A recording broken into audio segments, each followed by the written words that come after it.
Discovery, go at throttle up.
Oh, I don't even have my coffee. I should go get that. I should go get the coffee. I should go get the coffee.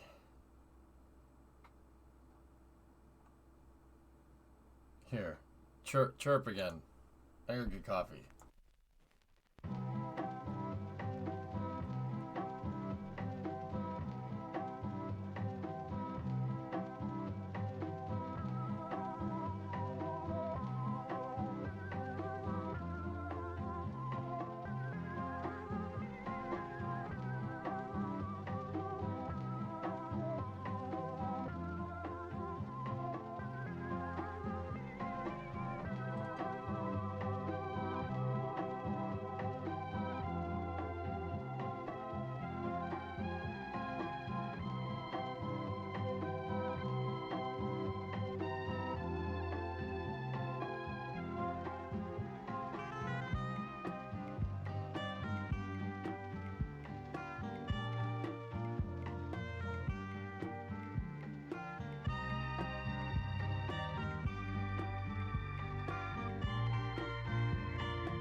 All right.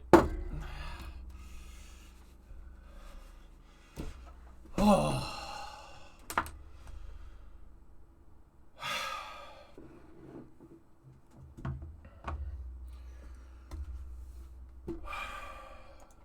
Hi.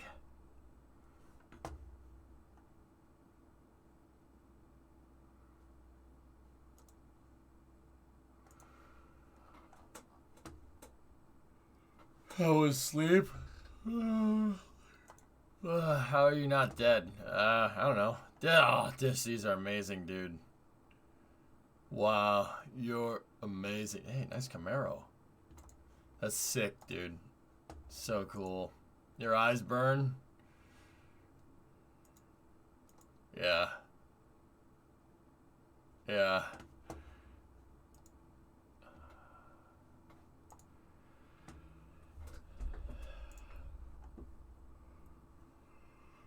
Oh my gosh. Oh, you freaking goose, dude. When did you end up stopping? When did you end up stopping? I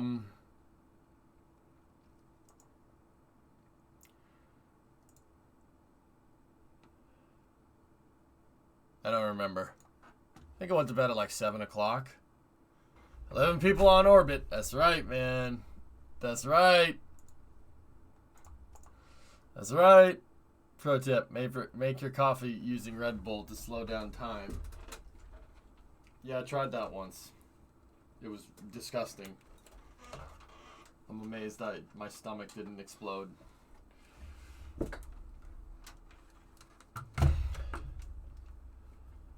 So I think I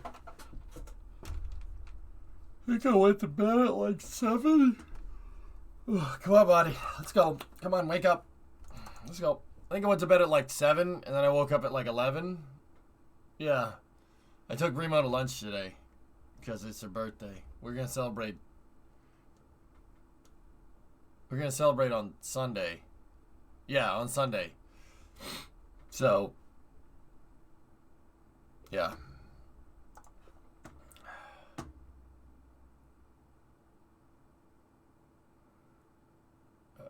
But yeah, I'll be alright, Shaw. I'll be fine. I'm going to feel like trash on Sunday. But, hey, the crew launch is not at 5:49. Spoiler alert.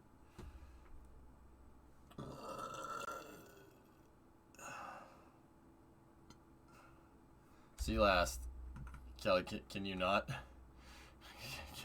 Can you not, man? I'm tired as hell, dude. It's going to take me a second to wake up. You wouldn't happen to know why I got a lot of funds from doing an EVA report in KSP, do you? You probably hit a milestone somewhere. Wait, you can go out for lunch? Yeah. Yeah. No problem, Hip.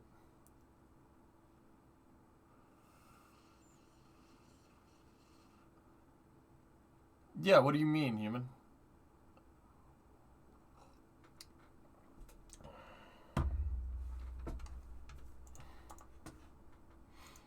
Alright, let's go. Oh. You guys mind if I just go quiet here while we're getting ready? I'm guessing he means COVID restrictions.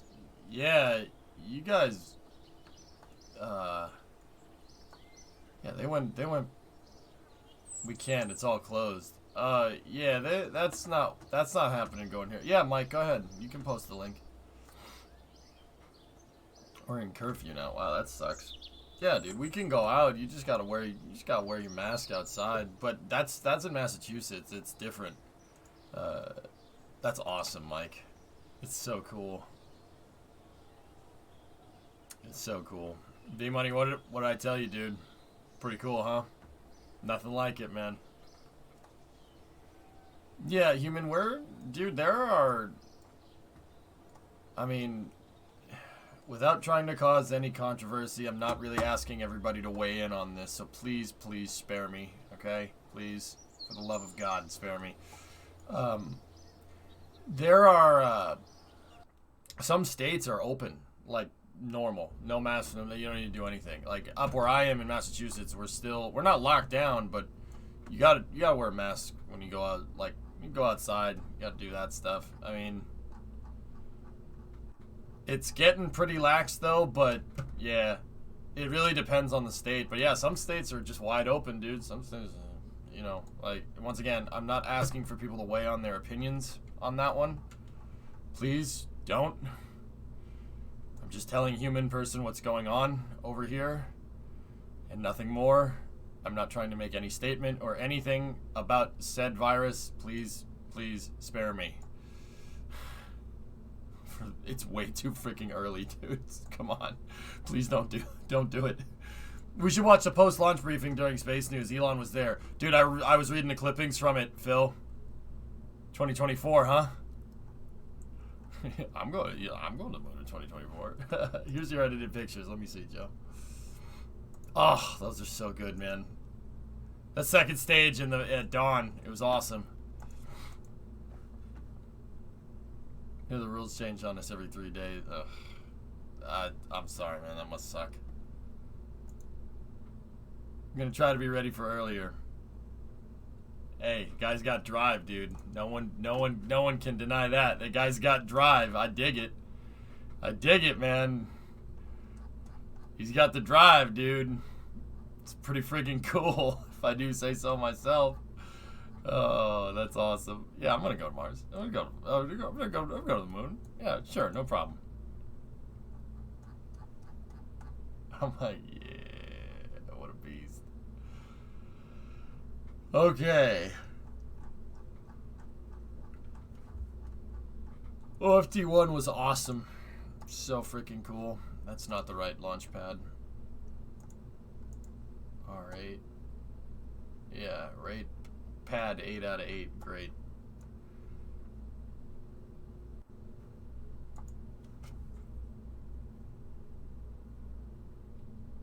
I still want another lander, though. I think, Phil, I think we're ticking enough boxes for that, to be honest with you. If you really want to know. I think we're ticking enough boxes. Question. Will America still use Soyuz to get to the ISS in the future? It's likely, Hip, yeah, as long as the Russians stay in on that project. I mean, they're in till 2024 at least. So we'll figure it out. Figure out what happens from there. All right, guys, I got to get the pad ready. We have the Luna 6 mission. We're targeting the far side of the moon.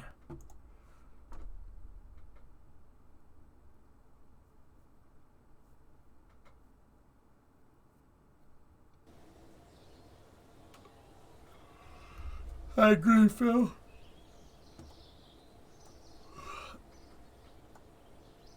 It probably will, Hellfish.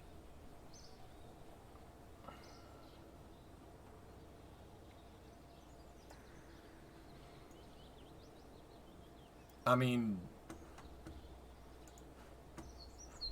guys, I have no freaking way to prove it in any way, shape, or form. I can't prove this.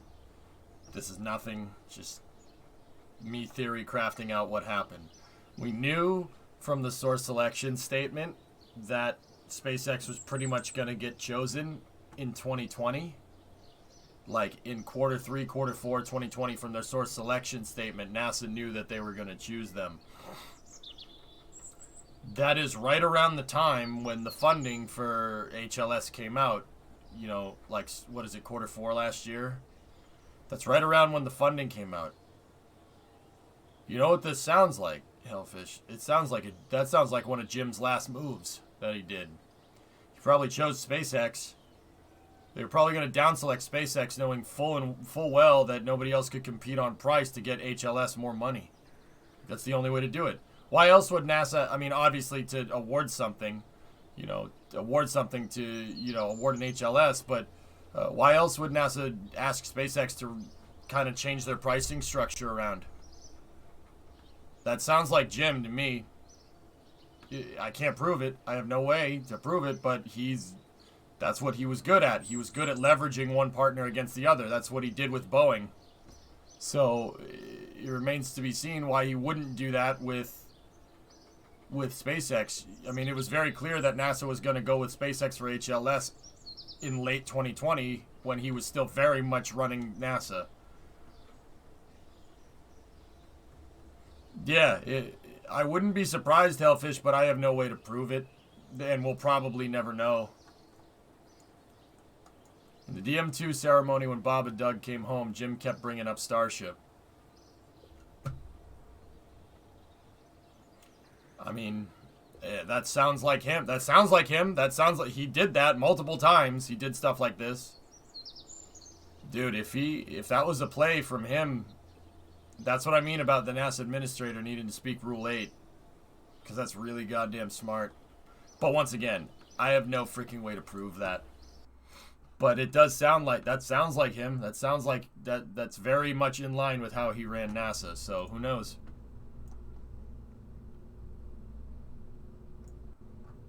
It's hard to say. Like, I have no evidence proving that. Like, there's no way to tell. The final act of the Bridenstiner. Well, see, Panta, I wholeheartedly think that Jim didn't plan on leaving. But that's a whole nother story.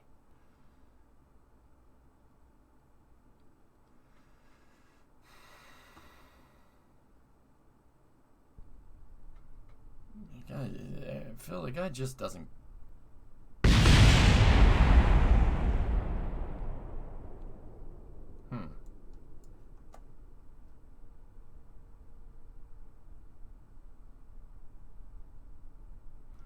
Well, it's good to know that the gantry cranes can survive like a 10-meter fall. That's pretty good to know. How about we recover the pad?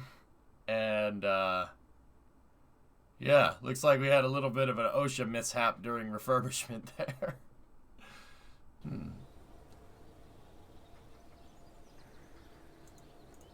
The Artemis program could also plausibly morph into the SpaceX lunar program.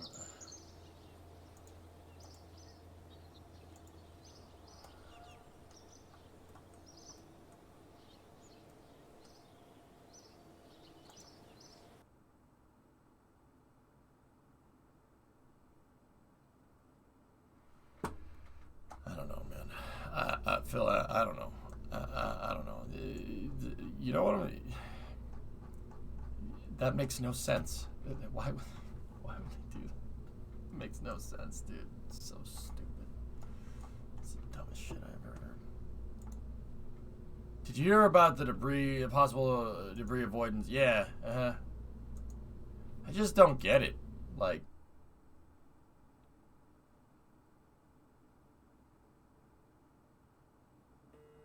I don't, it doesn't, it just,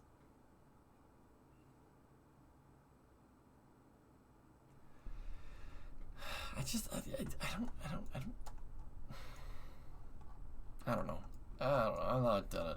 Whatever. You can say whatever you want. I don't care anymore. Like, wait, there's a new nominee for NASA administrator. Khaled, yeah. Yeah, Bill Nelson. He was a senator from Florida, representing this, and a representative too, representing the Space Coast, and he's flown on the space shuttle. He flew on the space shuttle in 1986. No, not that flight, another one. Please tell me you got some sleep. Oh, I got some sleep. Yeah, I got some sleep. Yeah, I got some sleep. Yeah, we'll leave it at that, man. Define some. Do I have to?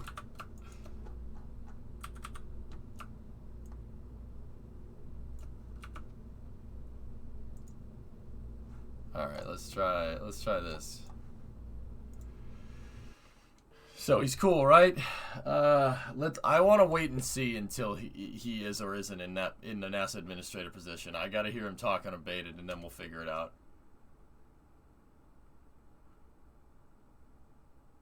If you want to laugh, Section 5 is the best part.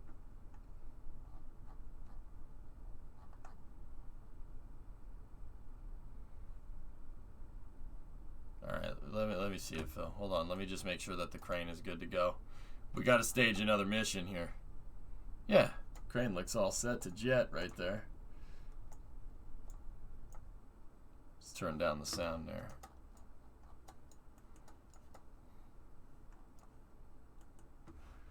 Okay, what does this say?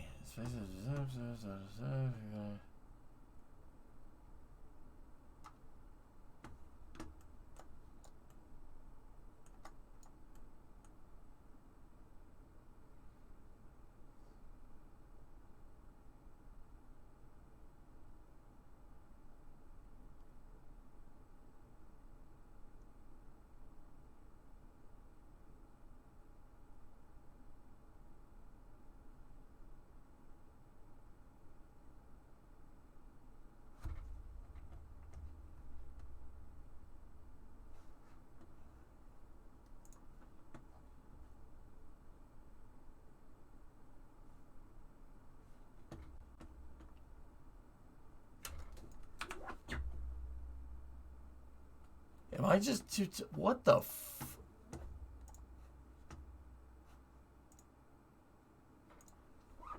What? Phil.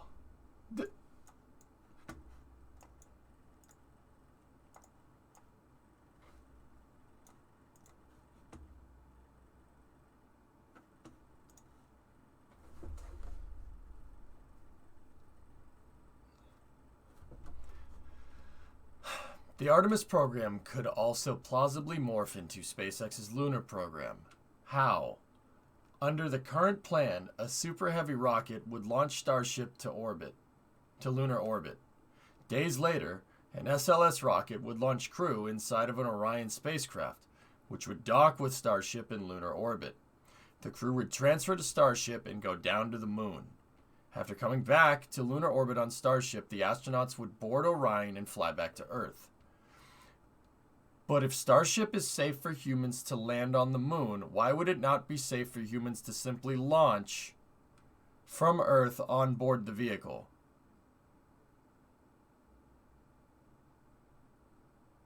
This would save NASA the cost of an SLS plus Orion launch, about $3 billion per mission. And a tricky rendezvous and docking in lunar orbit.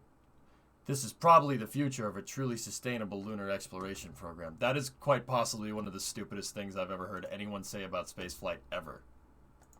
Ever.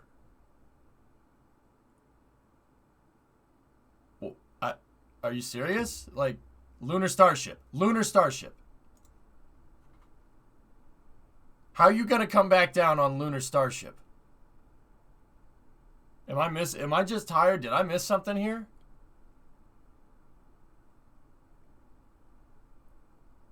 No, he doesn't have a point, that Sparrow. Lunar Starship is not this. That's not that. It can't do that. It doesn't have wings, remember?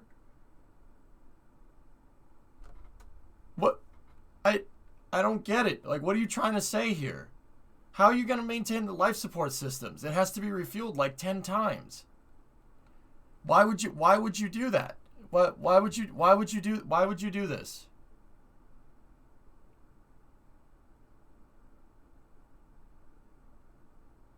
Why would you? That makes no sense. Like, dude, I'm all for one integrated launch architecture, but how?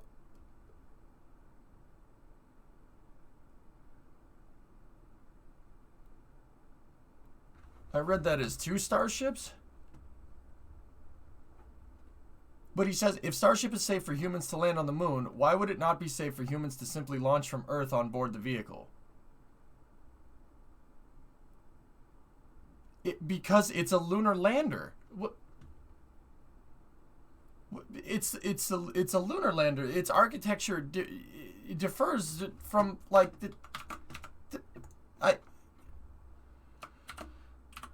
oh boy.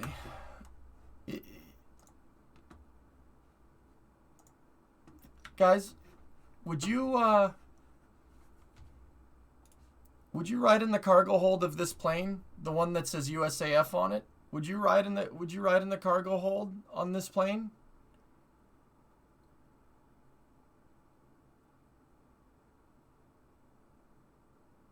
The cargo holds a giant fuel tank, but it's a 707, right? That's the same plane.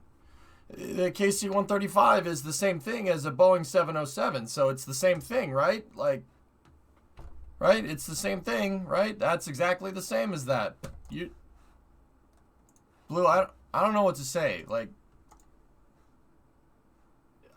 I don't know what, like, I might be just tired, so maybe I'm looking at it wrong. Read further, it gets worse. I don't want to. I really don't. I don't want to. Kick the tires and light the fires, baby. Hell yeah. On a floaty, of course. I mean, I'm not going to say that I wouldn't want to do that. That'd be actually kind of fun. I just don't, like, okay, if you want to make the case for Lunar Starship, I'm on board with that. That's fine. But Lunar Starship is very inherently different than regular Starship. Now, I have to go off the premise that Eric knows that, all right? He absolutely does know that. But at the same time, he says that docking would increase mission complexity, and yes, that is 100% right. But he also implies in the very same paragraph that lunar starship, operative word, can be used to avoid a tricky docking situation. Hey, what are you talking about? How do you...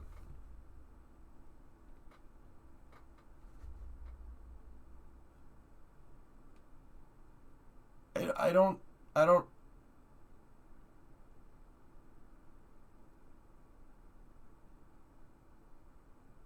You think so, Scary?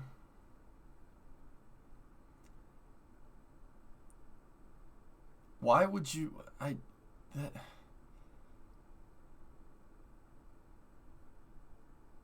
Primo asked me to ask you to take a nap.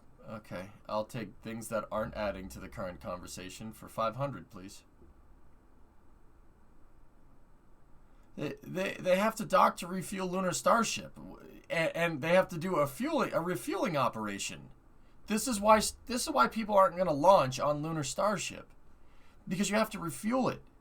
If there's nobody aboard and the environmental control systems, the life support systems aren't turned on, fueling operations, during fueling operations in low Earth orbit, you're decreasing the complexity of the mission because people aren't aboard. You refuel with people aboard, you have to be extra careful. You don't really have to be as careful, like with people not aboard, right? Like that, but I mean, you still need to be careful. You don't want something happening, right? But why? No, I'm not doing this. I'm not. That makes no sense. That makes no sense. Yeah, Blue, I don't...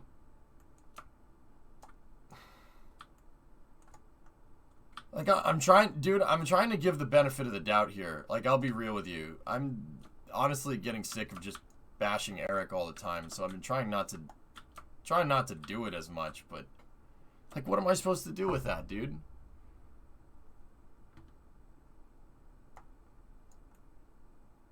As you said, he 100% knows that Lunar can't land back, but if start injecting the moon might not work as a way to get momentum, then rolling people who don't know the full share technicalities of the long term. Scary. That sounds like a stretch to me, dude. It really sounds like this guy does not know what he's talking about. And I don't want to say that because Eric clearly knows what's going on. This really sounds like you have a fundamental misunderstanding of what it takes to send someone to the moon. And I'm not trying to be mean, like, but that's like what do we? I don't know. This is why we need single stage to orbit only. Clint, I've heard a lot of humdingers in my day, dude, about spaceflight theory, but that one is... And I know you say it just to screw around, but this guy's for real, homie. Like, I don't know what to say. No, I didn't forge. I'm trying to give the benefit of the doubt. I really hope the dude who just wrote a book about SpaceX knows better. Yeah, no, I'm with you. I'm with you on that one.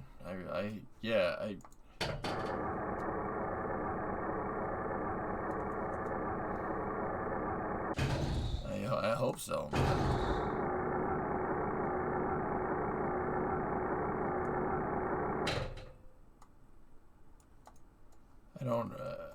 Scary. I don't understand. I don't understand what you're trying to say, dude. Well, not you. Like, nuclear pulse detonation can produce a lift. What could go wrong? Yeah, man. Nothing bad ever happened from setting off nukes in the upper atmosphere, right? See, Clint, the thing is, dude, I know you're kidding, man. I don't know if that other guy is kidding. Oh my god, that's good. I love it. Yeah, Sparrow, that's what I'm getting at. Well, have you tried just launching something to the surface of the moon? Obviously.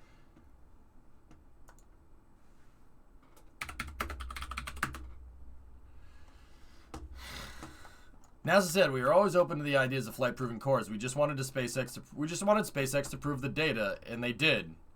SpaceX gets the core and the data about, and the rest is okay. Yeah, that's what I told you. I said that at the beginning of Crew 1 coverage last night.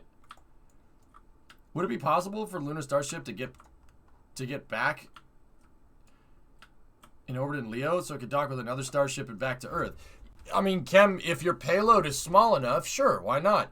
But Discovery, go and throttle up. Why make the case for tricky docking operations as being the reason not to use Orion when Starship, launching a crew Starship with people on it and then launching Lunar Starship, transferring crew to the Lunar Starship, sending the Starship back down, sending that Starship out to the moon, having it come back, recircularize around in low Earth orbit, sending up another Starship, docking to it, and then coming back down again, on top of all the refueling operations? Like, why would you say that, oh, well, Orion has to dock in lunar orbit? That's really tricky. We shouldn't do that way. Like, I don't... Why would someone make that case? That makes no sense. That's like saying, well, the semi-truck is too expensive. Let's just use a Prius to tow trailers around. It'll be fine, right? Like, you're effectively demonstrating a fundamental, not you, the article effectively demonstrates a fundamental misunderstanding of how physics works. Hey, Pop, what's going on? Smalls, 37-month resub. Thanks, man. Yeah, Sparrow, maybe it's in context and maybe I read the article wrong. I'd have to go look. But I don't understand that one. Like, do I think having an integrated system with life support starships, like a crew-rated starship and then a lunar starship is a good idea? Sure, absolutely. Yeah, I agree with him on that one. That's a good idea. It should be working in redundancy to SLS because redundant dissimilar architecture is a really good idea. And since there's nobody else in the market right now to produce a super heavy launch vehicle for commercial, the only thing that SpaceX really has to pit up against and compare prices with is SLS. And that will create more long-term competition. I just don't... And wait a minute. One other thing. Why is Orion and SLS just magically $3 billion a launch now? It was $2 billion in your last article. And then it was $1 billion in an article before that. What cost scale are you using? What cost scale? Are you just making up numbers? You're just making up numbers. You just make this up? Is that what this is about? People, with space, you just make stuff up? Like, what? You should keep reading. Ultimately, physics will win out. No. Every new article just add 1 billion. Did he say that, Novus? He did not.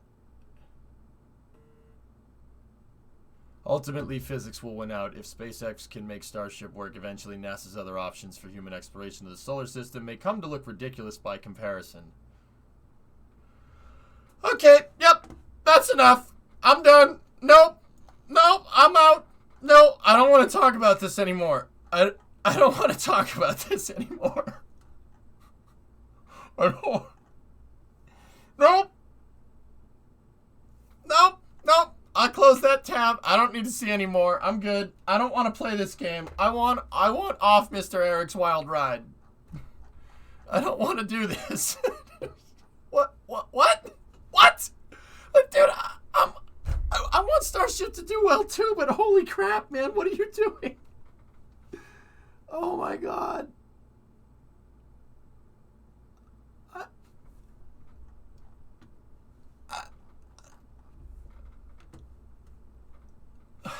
My face hurts. Am I having a stroke? Bandit, you don't want to know. You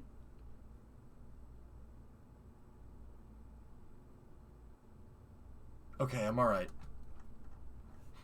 If you guys smell burnt toast, just let me know, okay? Cuz that means something's really wrong. If anybody smells burnt toast right now, just let me know, okay? Could Falcon Heavy be used as a way to get to the moon in between Starship being ready? Smalls, it's not... Falcon Heavy could at best get a Dragon capsule or a Dragon XL capsule to Gateway, so that's rectilinear halo orbit. You're about 3 or 4 kilometers a second delta V short from the lunar surface. Yeah, I actually, it might be like 2 kilometers a second. Still, no, you really... Not for anything useful. Could you, like, string a bunch of Falcon Heavy launches together? Like, launch a Falcon Heavy 1 week, turn it around, launch another one, launch another one, launch another one, launch another one, and then assemble some type of lander in rectilinear halo orbit or in low lunar orbit? Yeah, sure. Sure, why not? But, yeah, that... Victory, I don't even want to talk about it. Hey, WD, great dude. Great footage, man. I saw the clips, man. It's so good. I'm changing the subject, guys. My brain hurts.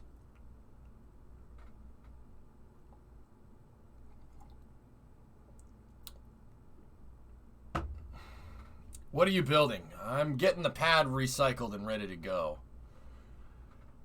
Oh, boy. The whole purpose of having SpaceX is so we can get more money off of the books projects by giving the public these pie-in-the-sky concepts of space colonization.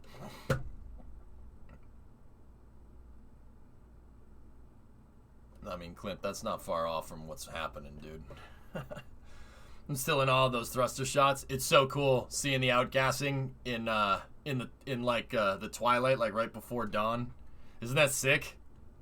I smell hypergalls. Oh god, we gotta go. We got a problem. I can't believe this. I can't believe that. Hold on. Can I?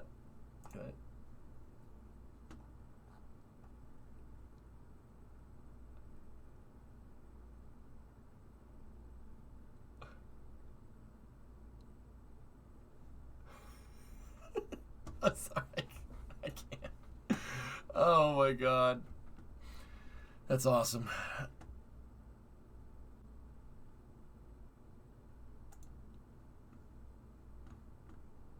What is this, Kem? Russia is developing the reusable Amur rocket to be competitive by 2026 or 2027. Assuming Roscosmos sticks to that timeline, which is a bad assumption. The disrespect, bro. One wonders what they will be competitive against.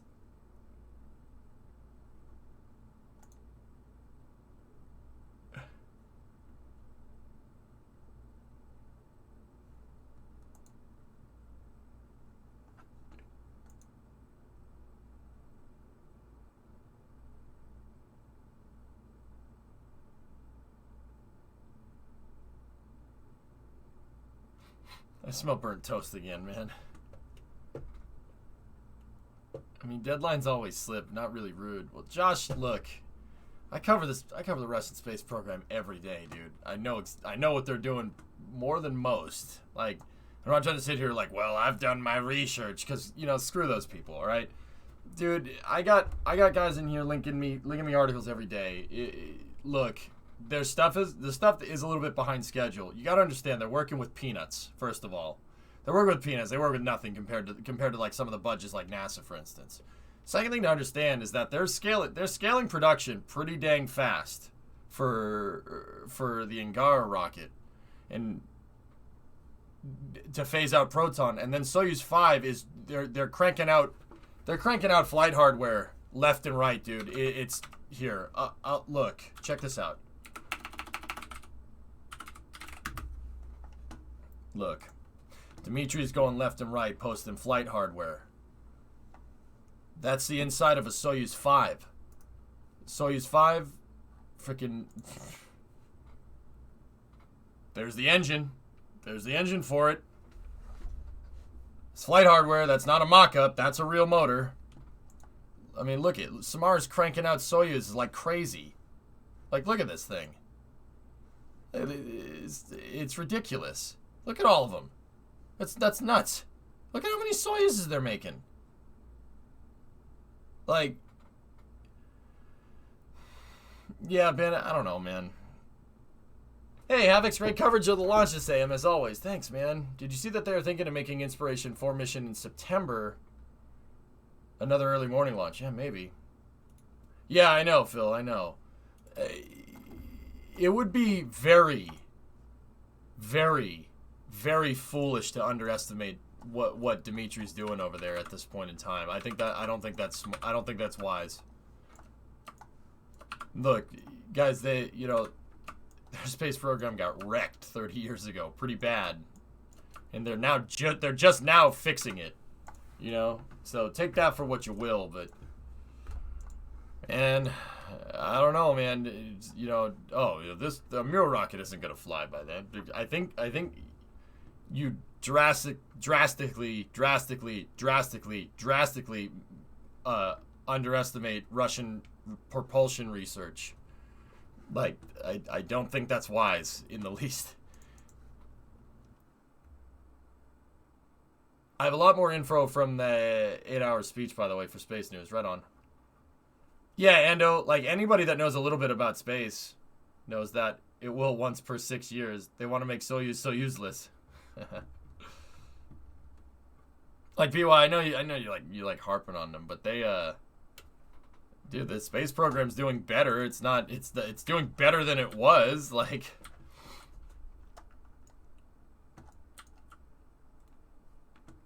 to be honest, the bash of the Russian space program feels like Cold War tactics. Dude.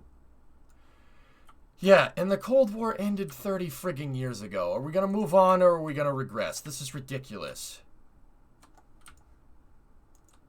You think Russia will eventually dabble into reusability? Yeah, their Mir rocket that they're building right now is a Methalox reusable rocket with projected 10 tons to LEO. Yeah, of course.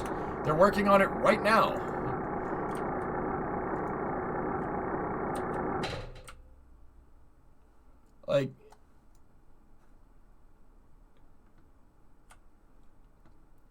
Like, I don't know, man. I just heard the Russians are the bad guy, right? Like,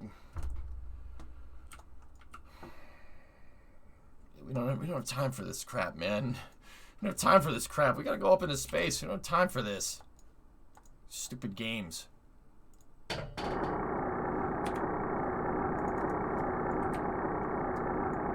Vitaly, привет. Like, I don't know, man. Like, and you know what? Here's the thing. Even if they are, I still respect the hell out of their space program. You can respect somebody that you disagree with fundamentally. There's no problems with that. Even if they are herder, the Russians are our enemy, I still respect the hell out of the space program. Because I know what it takes to launch something into space. That ain't friggin' easy. You know? And at least the Russians ain't dropping friggin' stages on people. You know what I'm saying? Like, it's just... I don't know, man. It's getting kind of tired, that's all. I'm just kind of annoyed.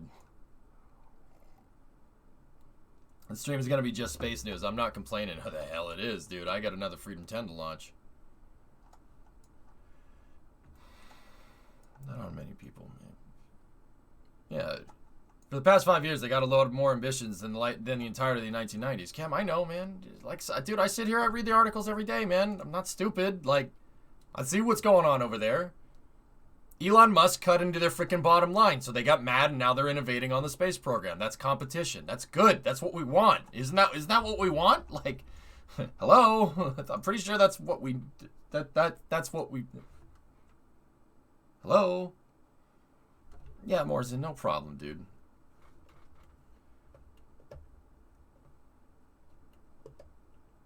Yeah, I know, Novus. I don't understand what... So, like, look, it's no secret that SLS is expensive. Like, duh. Because, once again, total cost involved versus price per launch. You're literally comparing cents to dollars. Like, hey, did you know that 100 cents is equivalent to $100? Like, what? What are you talking about? Do you understand how funding works? Like, I'm just... Did you know that 100 euro cents is equivalent to 100 American cents? Yeah. Every time someone follows the stream, the follower count increases by 1 follow. Crazy, right? Like, I don't...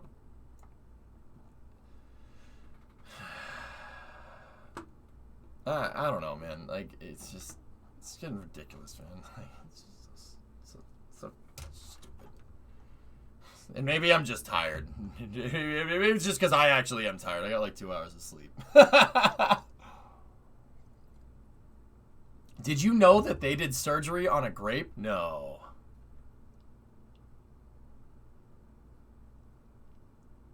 Like, yeah, I don't know, man.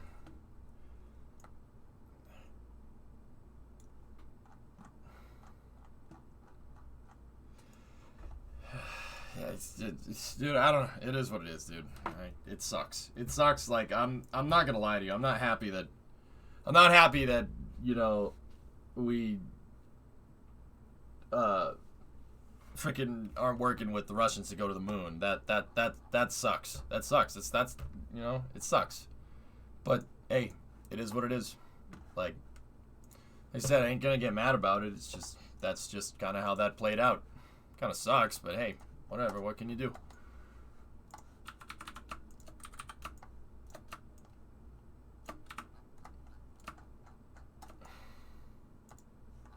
All right, let's keep going. I'm going to put some balls on the side of my truck. See? It's so I can fill up the pad with some monopropellant. Is the reason for that political? Josh, I don't know.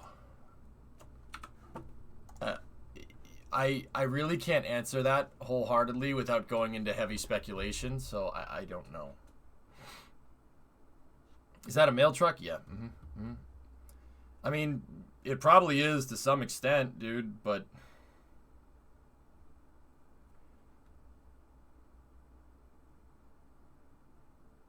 You could run for the presidency with the policy of space being the focus of the government.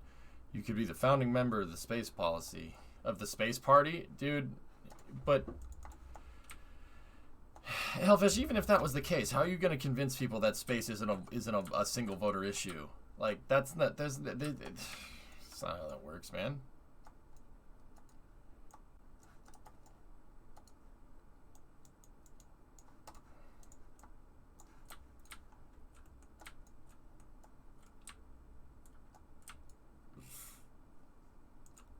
Which ones, Tessa? I don't know, man. It's just... Like, it's disheartening seeing the people crap on the Russian space program all the time. Did you know that they were the Soviet Union once, and when their budget was like 4 times what it is now, they had a better space program? Herder, hey, look how their spacecraft's abandoned. Like, yeah, I get it. Great, good, lovely, because you know what makes me happy? Seeing space hardware get abandoned in a frigging hangar. Yeah, that's great. That's great. All that time and brain power that went into that. Nope, no, it's just... Hey, bro, look at this abandoned hangar. I'm going to do an Urbex video, and I'm going to go look at the space shuttle. Oh, my God, it's so sad that the space shuttle, but it's abandoned, man. Like, shut the fuck up, dude. Ugh. Yeah, and, oh, well, I mean, I try, like I said, I try to call this stuff fair. I don't like it when we do it. I don't like it when they do it. Like, this isn't about us versus them, man. It never was. For the love of God. It never was about that. It's about going into space. We want to go find our place in the universe. We got to go out into space. And sometimes that means working together. Sometimes it doesn't. I don't frigging know. It's ridiculous. We want to go explore the universe. We want to elevate the human condition to that next level. Can't be sitting down here and playing stupid games like this. This is ridiculous. Yeah, I know, Kem. It's a hard mentality to shake. But hey, I try to curb that, dude. I try to curb that. Not by hyping the stories up. Not by, look at how good the Rusted Space program is. Yo, it's good. You can't criticize it. No. I just show you what's going on. It's not that complicated. Like, hello?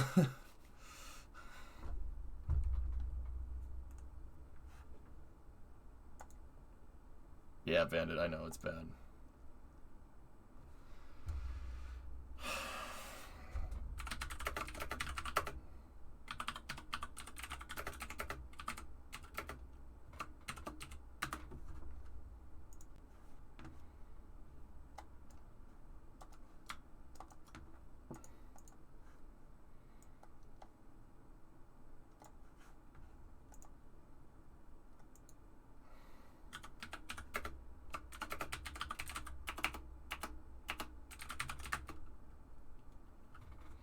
Bird 2 launch, that's right. Turd, you see it? It was pretty good.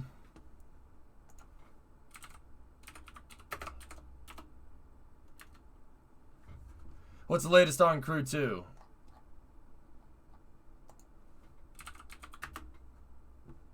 The astronauts are sleeping right now. They're sleeping, and they were woken up an hour ago because they had to put on the suits because of a collision avoidance or potential collision. So they put the suits on.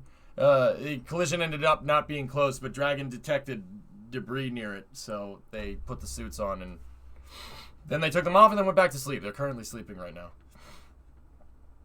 So when's Crew 2 plan on docking? Vitaly, 12 hours. Or no, 15. Well, it's 5 a.m. my time, which should be noon time for you. Oh, those pictures, Bandit, are sick. And Kem, that's always been how I call stuff, dude. No one's above criticism. I'll criticize, like, you have to call it fair, dude. How else how else do you get someone to listen to you when you're reporting about this stuff? You have to call it fair. Like, I mean, look at what's going on with that article. Like, we can tell, like, anybody that loves space would know by reading this that it's a little slanted, pretty bad actually. Like,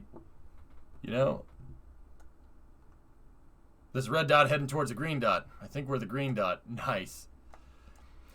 In explaining the award during a news conference, agency officials were careful to say that SLS and the Orion spacecraft remain an essential part of the Artemis architecture. But in reality, NASA may well be putting its SLS rocket out of business. Oh my goodness. No, it's not. Dude, all right, look. He has to... Dude, he has to know. He has to know. He has to know what he's saying. Like, there's no way. There's no way he's...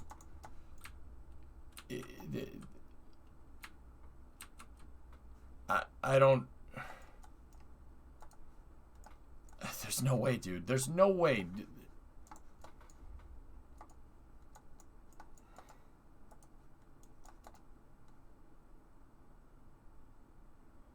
Yeah, that's right, Dead Crew. It's a long con to be the first reporter in space. I mean, scary, like... I don't know. Dude, I don't... I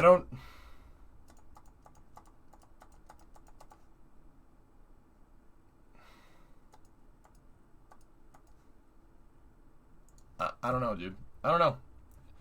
I don't know. Like, it just doesn't...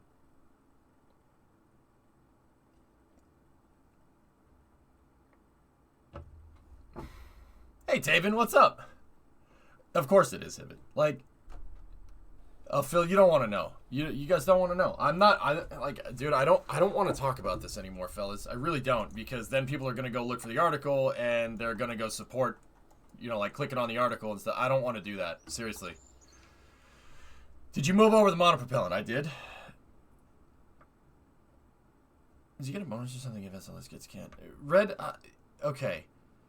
This is honestly the question that I would like to ask. Like, I'm just genuinely interested. Like, you know that dumping the SLS program is going to, if we ever did that, you know that would put like 20,000 people out of a job, right? Like, And you know what the answer I'd probably get back is? The answer I'd probably get back is, it's just a jobs program to keep the money.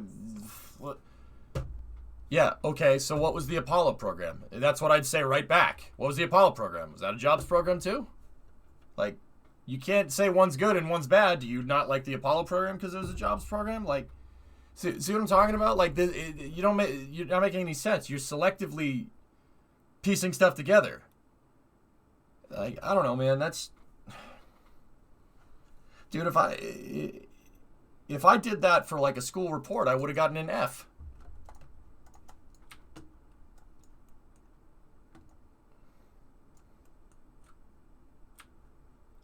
Yeah, Bandit, I don't know, man. But see, like, on the other hand, fellas, I don't want to go and be like, hey, he's an idiot, witch hunt him, you know, like, because people listen to what I have to say too. And how good of a person am I if I, you know, say like, oh, he's an idiot, don't listen to it. Like, we can't do that either. I can't, that's not right. I know that's not right. So, you know what I'm just going to do? I'm just going to continue to just report stuff how it goes down. Like, the only slant, and I'm not going to sit here and tell you like I don't. The only slant I put into my articles is pro-space. That's it. I don't give a crap who does it. And don't get me wrong, I really, really like SpaceX. Like, I really want them to do well. Like, really want them to do well. I think that Elon Musk has reusability. The way he looks at space and the way he looks at reusability is the way forward. Abso-freaking-lutely.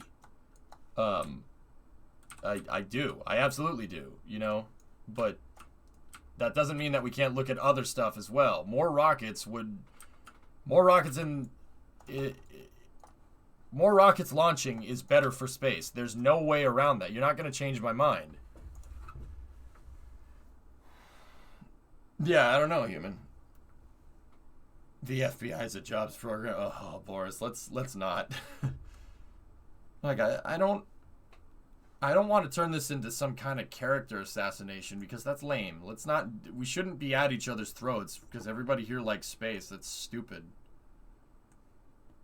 How much does the Orion and the ESM weigh together? 25 tons. 25 metric tons. Will you have time to watch a lot today or pictures? Well, I'm not sure, Kim. We have to get this stuff done. If you could condense it down into something that I could talk about in like maybe a half hour, dude, I'd be good. Touch on key points for about a half hour. So what are we doing in KSP here? Not to change a good subject. No problem, Taven.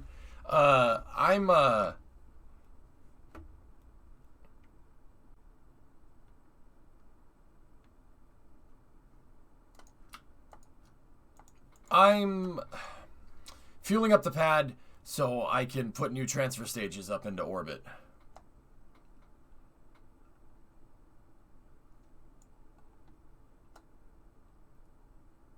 Yeah, Bandit, it's cool, man. They really were. The audio was fantastic from the launch. It was really good.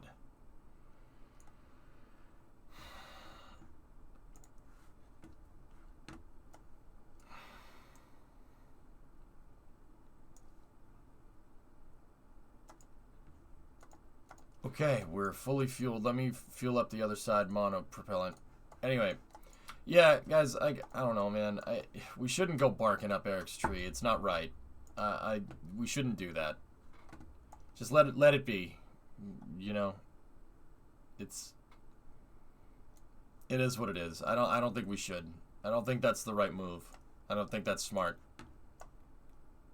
I'm just gonna keep reporting space news how I know to report it and just kind of go from there.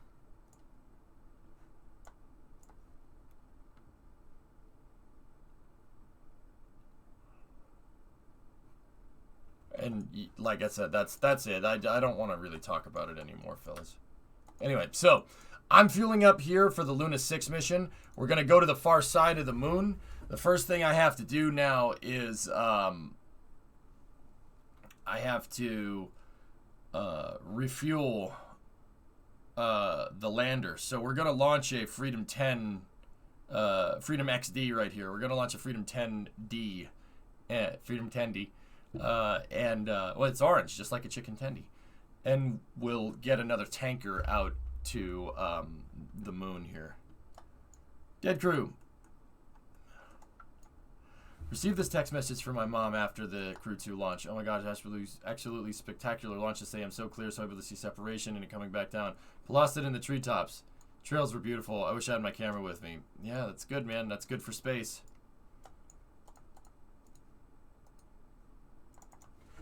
Okay.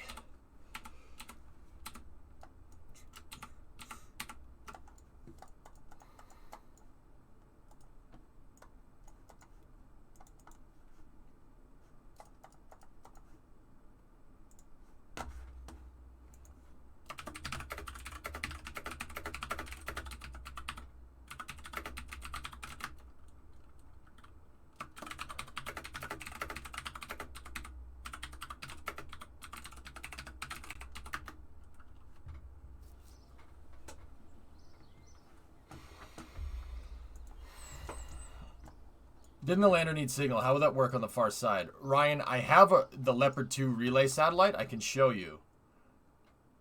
The Leopard 2 relay satellite can relay signal out there, but we said we'll do the mission, but L2 has to be on the far side of the moon for us to do it. We have to maintain connection as best as we can. It's relatively low risk. It's a relatively low risk mission, but we have to. That doesn't mean we should just go, it's fine.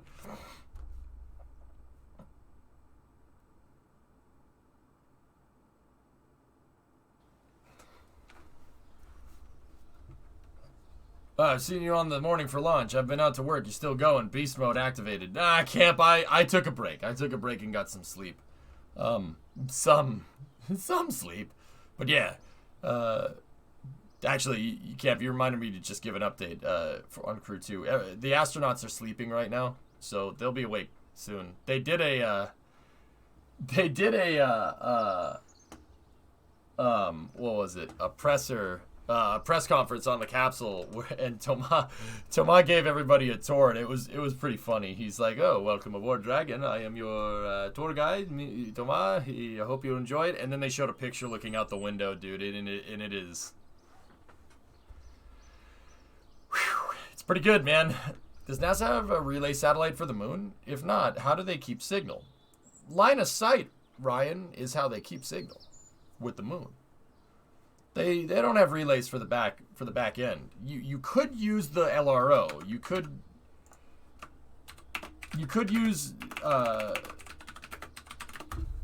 use the Lunar Reconnaissance Orbiter. I think that does have relay capability.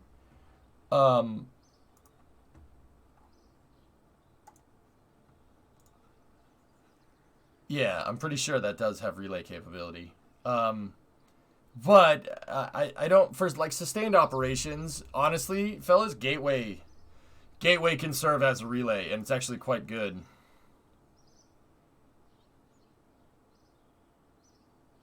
Hell yeah. Check it out. That's what the Hohmann transfer looks like in real solar system, huh?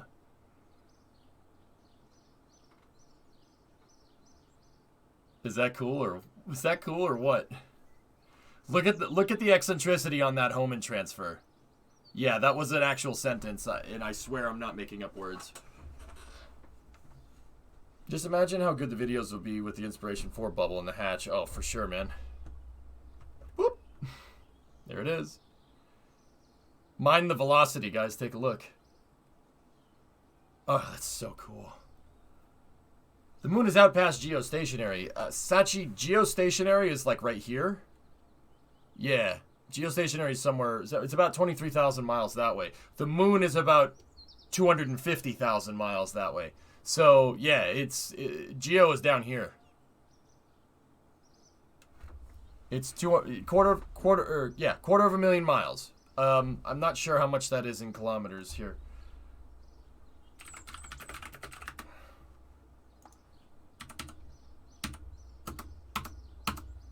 It's 400,000 kilometers away. Actually, I think the moon is like 247, but it does change because the moon's orbit is slightly eccentric. The moon stole my satellite. Do you have a link to this? Yeah, Katra, sure. Is it possible to get into orbit without burning any fuel? Yes.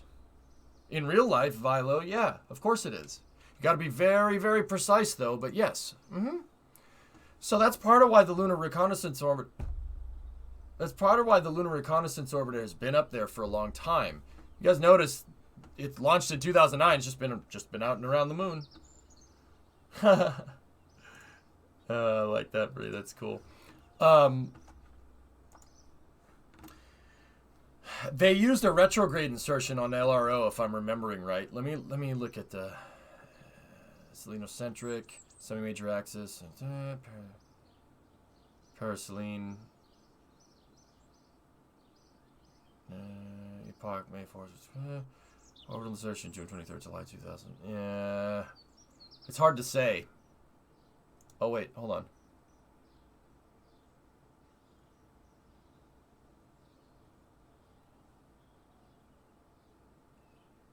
That's some Oberth effect right there.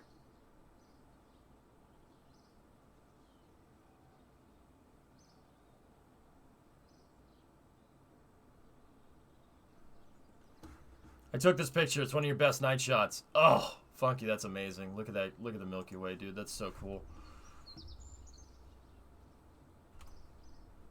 The LRO looks like it did a thruster capture, and then it used Oberth to bring its orbit down over time. Cool.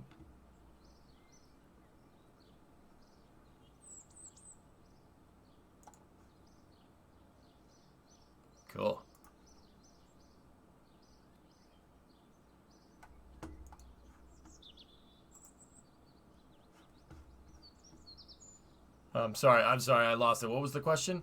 Vilo, is it possible to get into orbit without burning any fuel? Yeah, you could do a retrograde insertion, and you can do that in KSP. You have to be very, very precise, though. What's a retrograde insertion? So insert retrograde around the moon, and once again, you have to get your insertion orbit, like, accurate to, like, the 0.1 meter a second, or else it's not going to work. Yeah. In real life, you can use lunar gravitational perturbations to circularize, but once again, yeah, it's easier to just use thrusters than to actually try to get that right. All right. Anyway, let's go over here.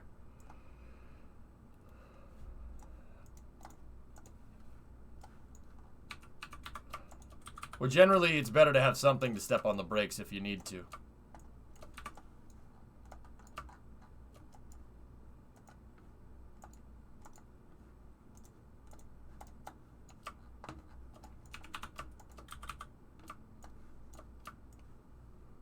All right, let's get some Freedom 10 action here.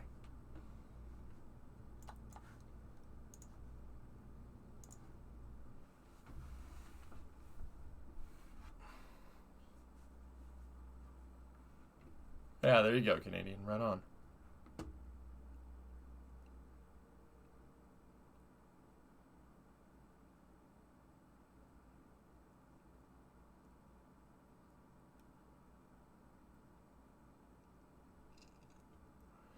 Yeah, we're going to stage this up.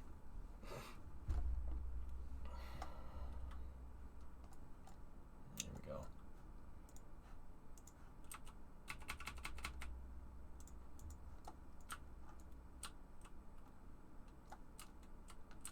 So, booster 28 for Luna 6 Flight 1 here.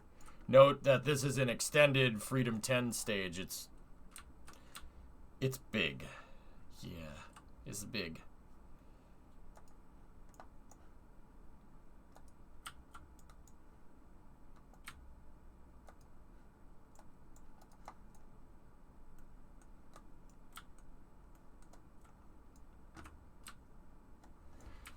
It's actually Freedom 10D, because it's the 4th variant of Freedom 10 that I've done. The first variant was actually looked like this, but it was a lot shorter. The second variant had diamond wings like Freedom 7. The third variant is the flyback booster. That's the Freedom 10C, I believe, if I'm remembering right. And then there's 10Ds, because we're going to the moon. Yeah, I know, it's a terrible joke.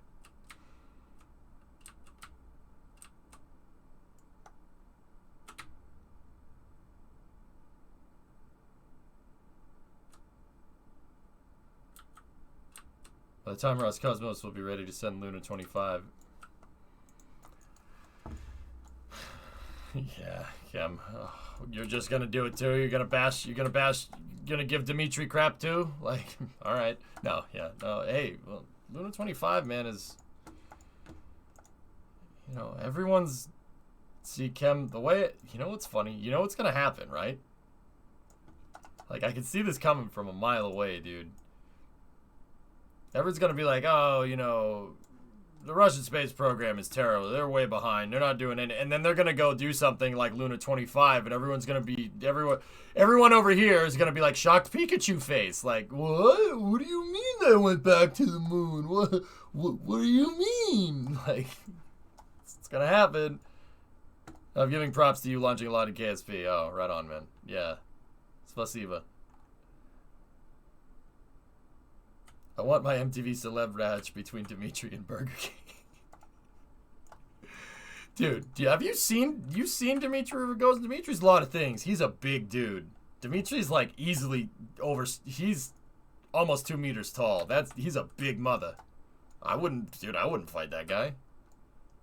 Well, I mean, maybe I could. No, it's just, yeah, I mean, I wouldn't pick a fight with him. And to be fair, I wouldn't pick a fight with Elon. Elon's built like a friggin' fullback.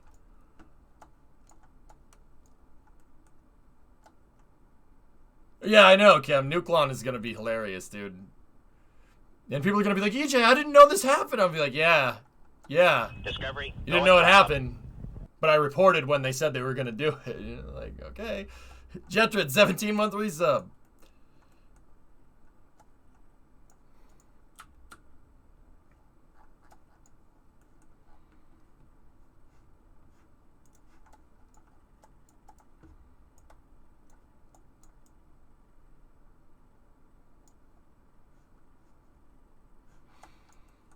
Dimitri's 6'3", Elon's 6'2". Dimitri's a big dude. A big dude. I wouldn't pick a fight with him. I'd probably be like, let's go drink, and he'd probably drink me under the table. Like, that's probably how that would go down. Like, if you really want to know. Okay, we're good there. We're good there. We're good there. All right. Here we go.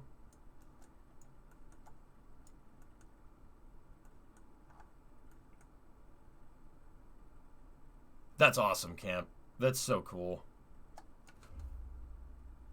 Speaking of fullbacks, the NFL needs to bring those back.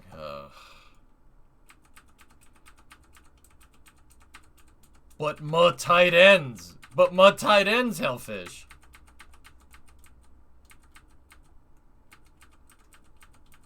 Do satellites have an orbital inclination if it's orbiting along the equator line? Bosworth, yeah, that's 0 degrees inclined. Yes. Mm-hmm.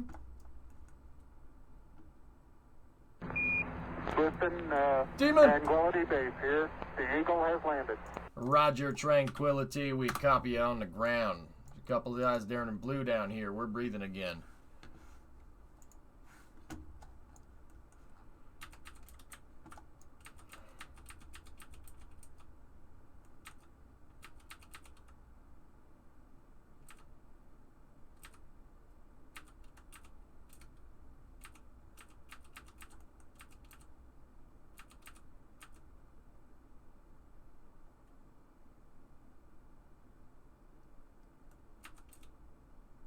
Okay. Can't argue with this logic. I've had enough logic for the day.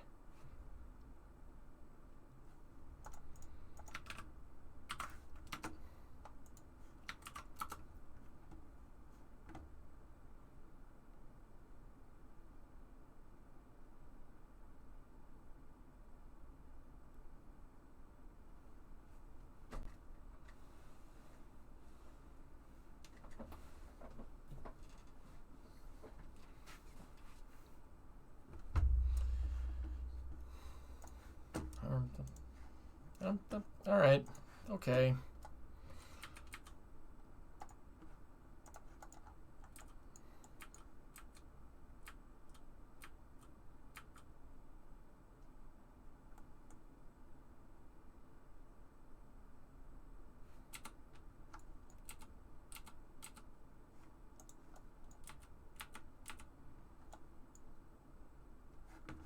Banditos.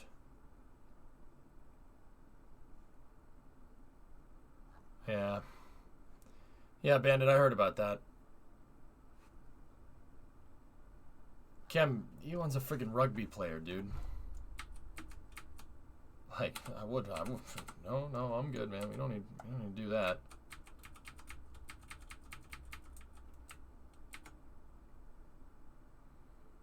Elon seems like the type of guy that would you go to fight and you expect to win because like he's a nerd. What does he know about fighting? And then all of a sudden Elon says, "I know kung fu," but he actually knows kung fu, and then he kicks your butt.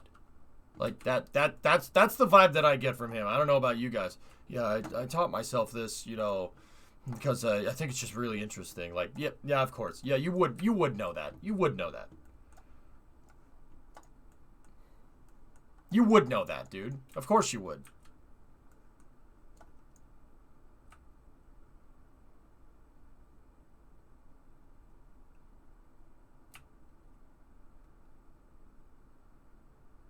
I mean, flamethrower's scary, but yeah. I know what you mean.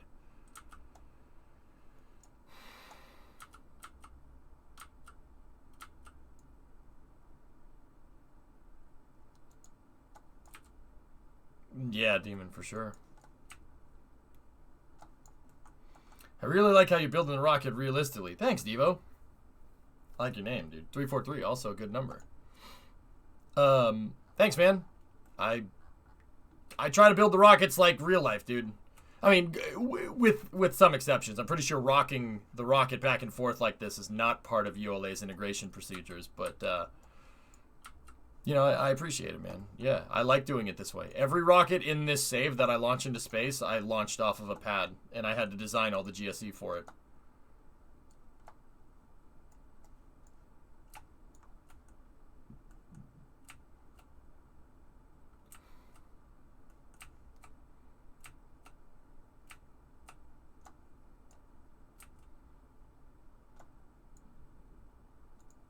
Alright.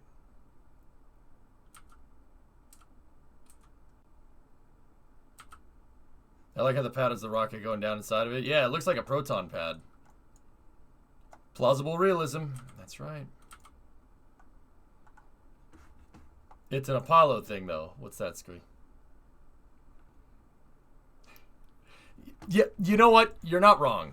You're not wrong. You're absolutely right. All right, let me get this thing plopped down here.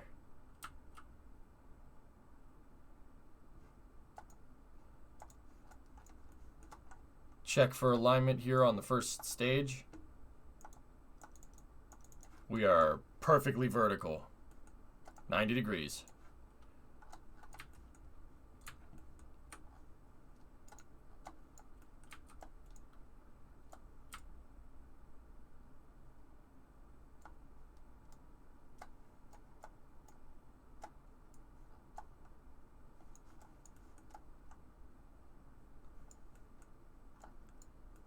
Hey guys, my back's bothering me for a second. I'm gonna go stretch real quick. I can't take a knee like that for long. Sorry, I didn't get much sleep, and the sleep that I did get wasn't that good. So I slept weird, so my back's bothering me. Give me 1 second. I'll be right back. Ah.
I should be good. How was chair? Was that entertaining?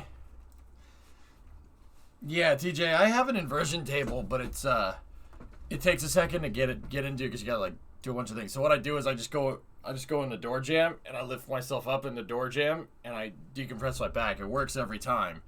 So I just do that.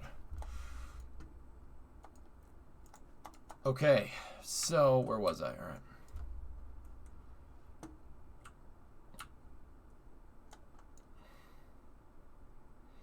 I mean, I don't lift myself like up off the ground, Altio. Like, I don't lift myself up off the ground. It's just enough to decompress your back.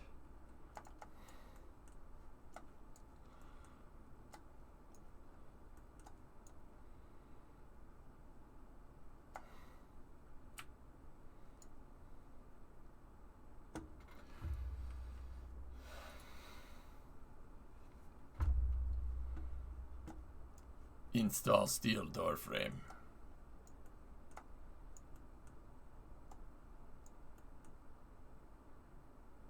Yeah, and Marcus, the Marcus is a good chair.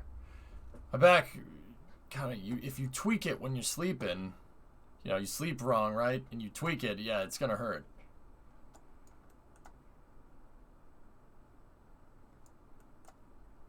You can get a lot of spinal decompression in space. That's right. Okay, crane is fully retracted.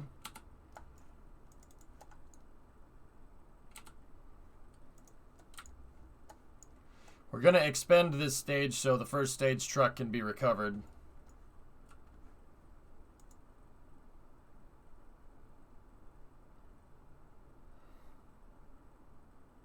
All right, there we go. We need a chair emoji. Yeah. I think I'm waking up for some tunage. Let's throw Crystal City on. There we go.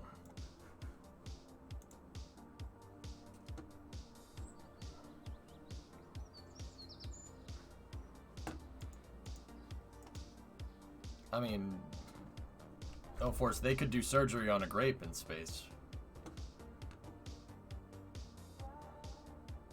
They did surgery on a grape. It's true. They did helicopter on Mars. I don't know if you guys knew that.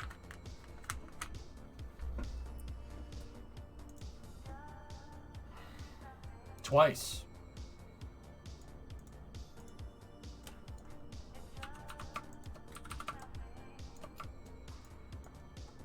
But did the grape survive? I mean, I think so.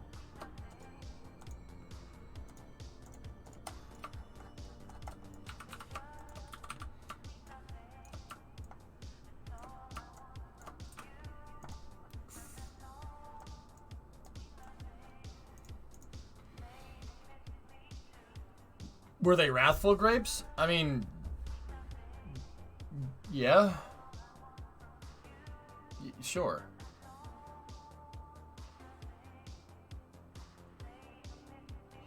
So that's my thing, dude. I like beating jokes into the ground. I think it's a play on, you know, people that beat memes into the ground, like it's a joke on a joke. Like, I always reference old memes, like old car salesman meme. Like, you can fit so much rocket in this new crane. Like, yeah, I'm sorry. I think it's funny. It's funny to me. But yeah, I'm going to beat they did helicopter on Mars and they did surgery on a grape. Yeah, I'm gonna ruin that joke already more than it was ruined. Screw you, Baltimore! That's right, shove it up your butt. Shove it up your ugly butt. Big Bill Hell. I can't play that during regular hours, man.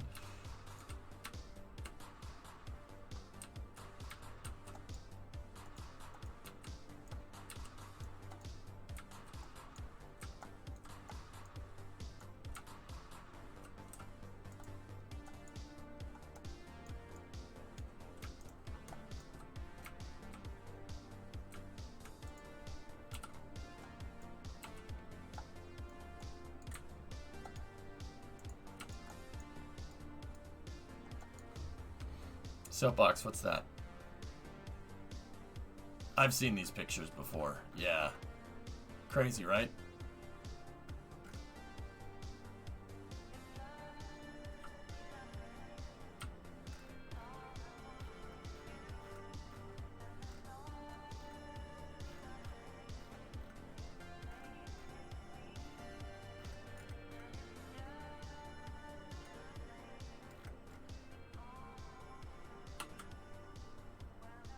That's so damn cool. These pictures are amazing. All right, hang on. Okay, now I gotta show these. Hold on.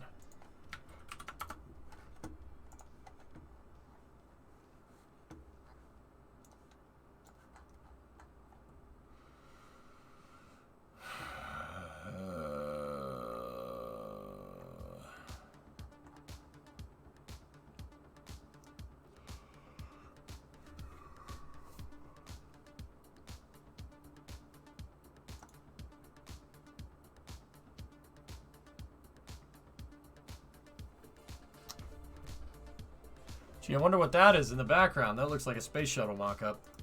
When was that picture taken?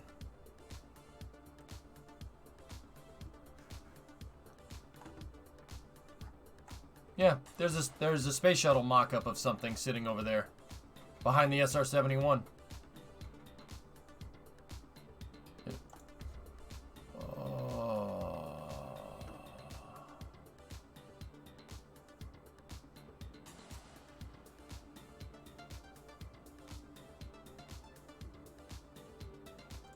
It looks like the aero cover. Is it the tail cone fairing? It is the tail cone. Yeah, that's one of the tail cone fairings. You're right. Yeah. Yeah, it is. That's exactly what that is. It's the tail cone fairing, because you can see the spot for the stinger right there. Oh, that doesn't suck. That's pretty... Dude.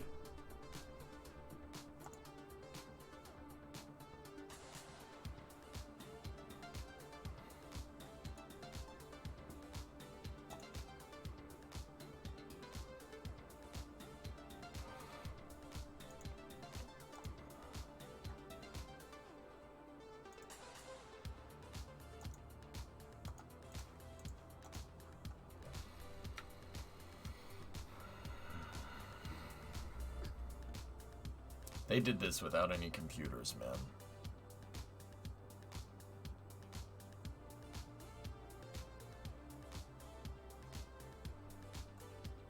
Hey, Chief.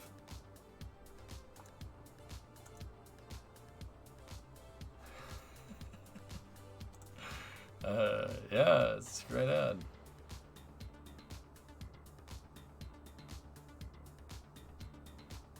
I mean, it just looks like pretty straightforward plane cockpit in here. I mean, there's a little more things.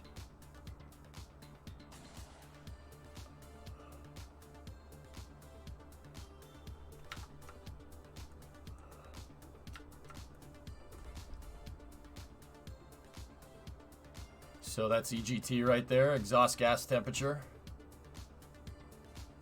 There's your hydraulic systems pressure right there. Oil pressure and PSI. There's your fuel. Center of gravity for trim indication. Or for trim, that's a trim indicator right there to indicate your center of gravity is moving forward or back. There's your fuel pounds. Wait a minute. So that's your fuel gauge right there, and then that says fuel tank.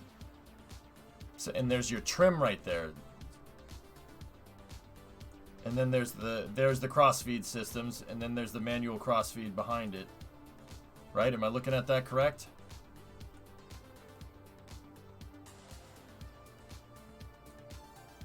There's the RPM. So this would be turbine speed right there. So that's the RPM on both the engines.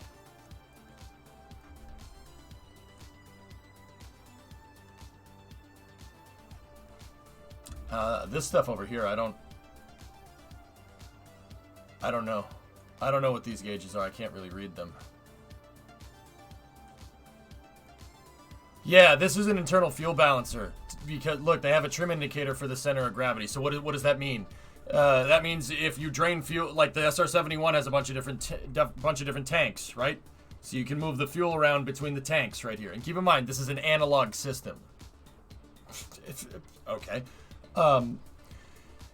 That indicates your deviation of center of gravity right there. So if that falls too far out of line, your center of mass and center of lift are getting too far from each other. And then you can, this is a system right here to select the tanks that you want to transfer. You want to transfer from tank 1 to tank 5, 1, 5, and then pump release down here. And then the test button is down there.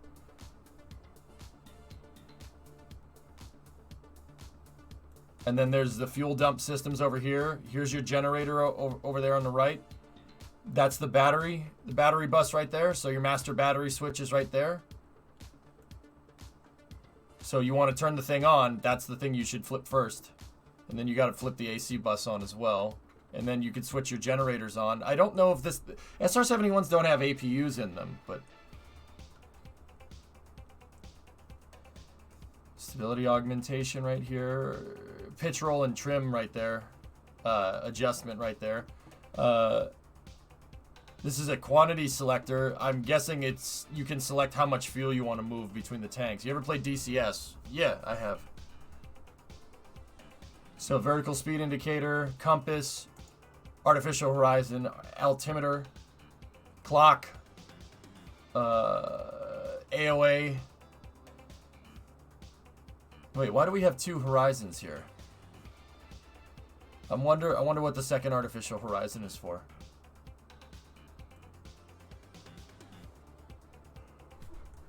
I'm gonna go ahead and guess that this stuff over here has to do with the J58 with the turbo ramjet, but I'm not 100% sure because you have pretty standard engine controls over here for the turbojet part of the J58. I'm gonna guess this has to do with the ramjet over here because you've seen a lot of speed, a lot of Mach increases here. Maybe second horizon is for the camera optics or redundancy. Yeah, it could be double redundant.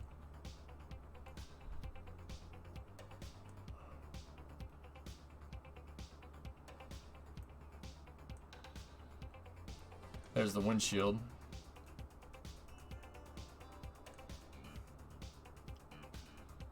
There's the aft inlet bypass. You could use that to gain more airspeed.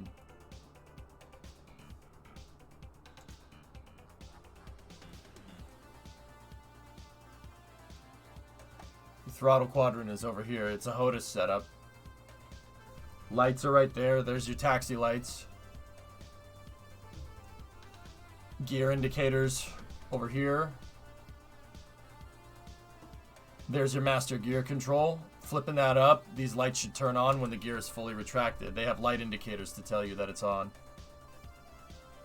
There's a defog over here. That's the drag chute. There's the drogues. You can pull the drogues. You'd have to pull it out and turn it.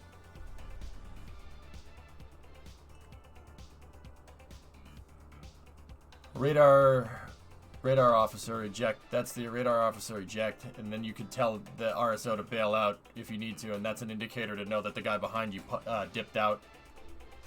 Yeah, this is the stuff I'm getting confused by. I don't know what this stuff does. It has something to do with the ramjet, I think. But I don't know for sure. Reconnaissance Systems Officer. Yeah, there you go. I mean, once again, fellas, I'm not going to sit here and tell you that this thing's super easy to fly. Nor am I going to sit here and tell you that I could fly one, but this seems pretty straightforward. But there's definitely something that I'm missing. Like that whole thing, you know, to get the thing to go super fast. You probably should know how that works before you get in here. The rudder pedals are down there. Sweet. That's really freaking cool, man. Does the speed indicator go to 11?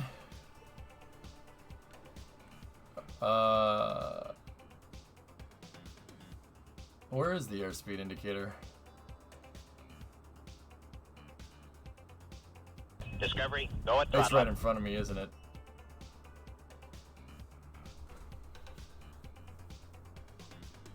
Nanner, 5 months. Where does it say manual nose cone, Conquer? I know, Scary, right? I believe those are to control the intake cones on the engine. Yeah, they're not talking about the nose cone at the front of the SR-71, guys. They're talking about the intake nozzles. The key to the SR-71 is the intake shape, the conic intake. The cone in the front of the intake can actually retract, and what it does is the cone pierces the air, and it leaves a boundary layer, and it can retract into the engine nacelle and channel that bow shock into the engine to get it to force more air in at high speed. And then somehow they have to slow it down for the J58 to work. And then somehow a little bit later they have to figure out a way to speed it back up again to make the plane go faster. It's crazy. Yeah, the SR-71 has variable geometry intakes. Yeah, that cone... I mean, dude, this was cutting edge stuff. It still is cutting edge stuff, but to this day. Like, this is still... Like, the practical application of hypersonics, or supersonics, and even into hypersonic... Well, not hypersonics. Of supersonics into this is pretty insane, dude. Can we make one with KSP with pistons and obscuring intakes? It wouldn't do anything. It would just look cool, Wave Thresh, but sure.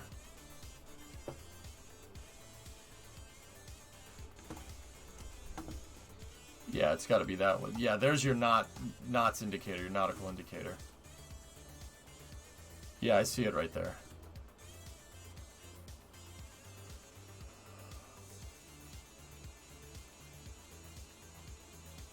Havocs, I'd believe that.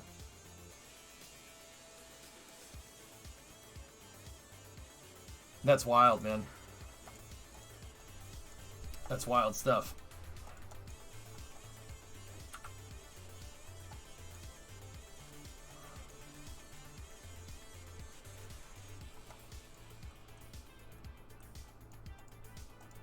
Yeah, I'll just complain about the Halo. Have a look at that view ahead. I wish they would do that. Yeah, me too.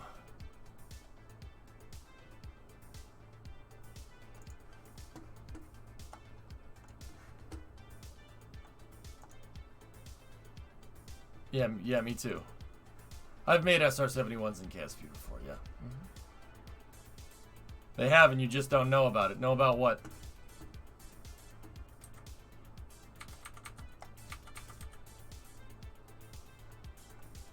They're doing it, aren't they? Don't know what you're talking about.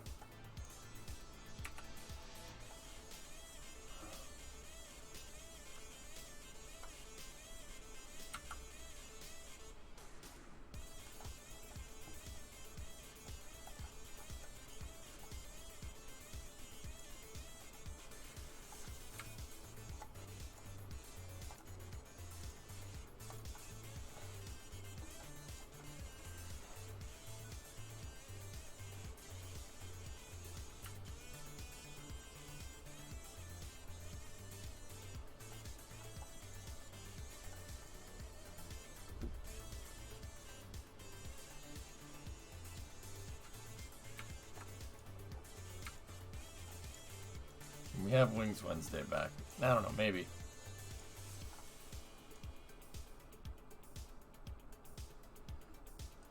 Was watching a compilation of dangerous transports, nuclear waste, and warheads. The last clip was a Falcon Heavy, I think. They called it a nuke. A lot of misinformation out there, Manor.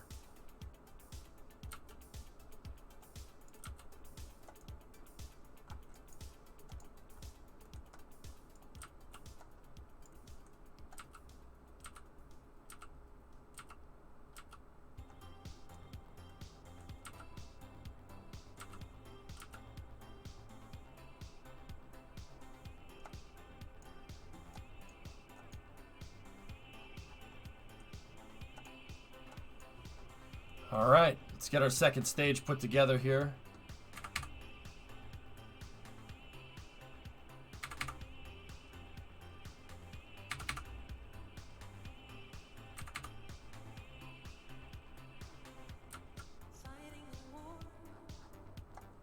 Okay, check for alignment again. Wow, straight up. All right, cool. We're straight up on the 90.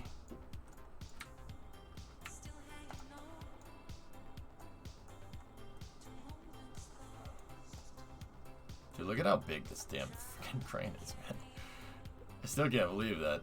I can't believe, like, I literally just remade the crane with kickbacks instead of thumpers, and I know I said that that would work, right?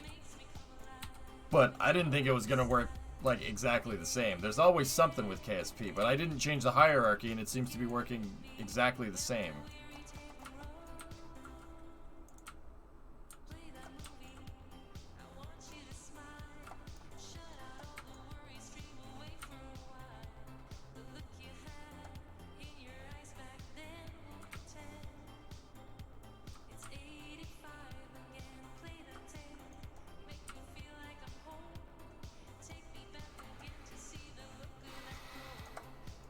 We don't need this truck anyway. What happened last night? Was there a launch? I don't know. Somebody saw some aliens off the coast of Florida, A-Trend. It said it was a UFO. I have no idea, dude. I don't know. Too fat to fit. Yeah, it's been eating too many hamburgers. How are you doing, A-Trend? I don't know how that got wedged in there. That's what she said.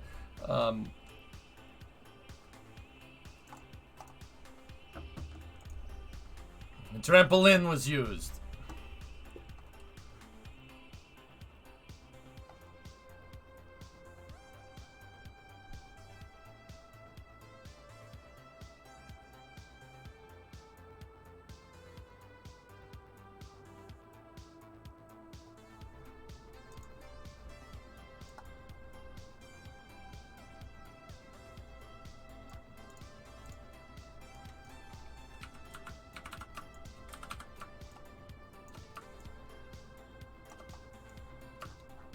I want to give you a tour of the hangar sometime. Okay. When are we doing it? Hey, Trent, I've been doing nothing but sitting here for the past year and a half. I'm serious. Give me a freaking date, and we'll do it. I'm serious. I'm not, dude. I've been cooped up in this damn apartment for like 2 years. I know I just said a year and a half, but it feels more like 2 because in winter, going into the winter at the end of 2019, I put my car away and I couldn't drive anywhere. I put the Mustang away. So basically since September of 2019, from September of 2019 to like May of 2020, I didn't have a car.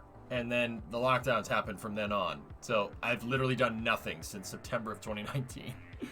Dude, I need to get the frick out of here, man. It's been 84 years. Is SN15 launching today? Ogden News, I don't think so. And we might get a static fire today. What's a few months between? Come to Europe for vacation. You'll be amazed. Although you realize more things about Europe than most Americans. I know about Europe, Endo. Yeah, no, it's... I'd love to. But, not right now. I don't think you guys would let me in. Static window came and gone a few hours ago. Yeah, alright. So next week for one hop. We're looking at next week.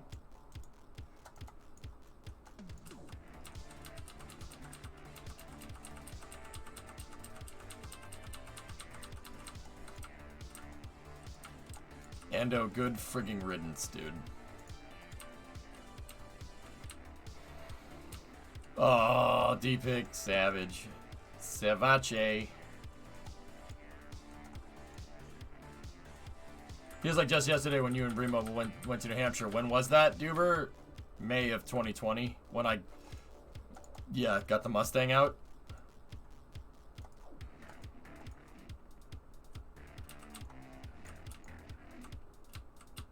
Oh, yeah, Scree? Just popped in. How goes the moon launches? We're getting ready for one right now.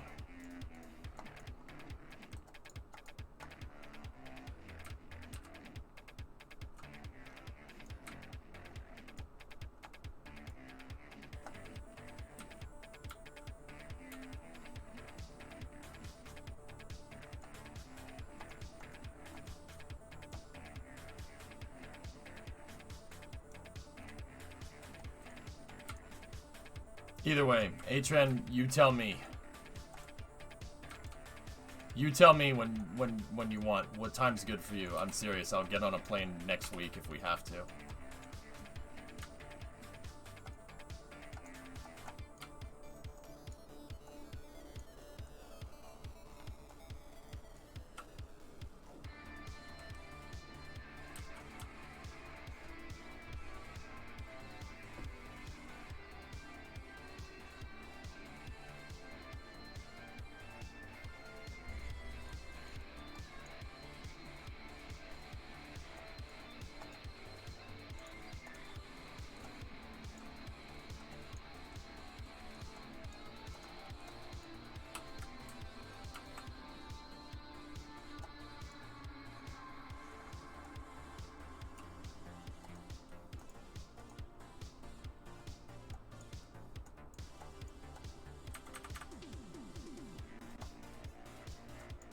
Yeah, man, it's a big one.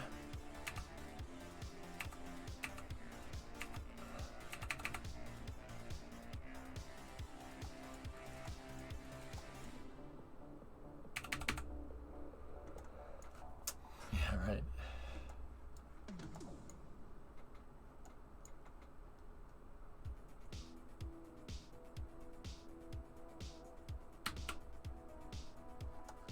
Okay, we have the payload secured. Let's pick her up.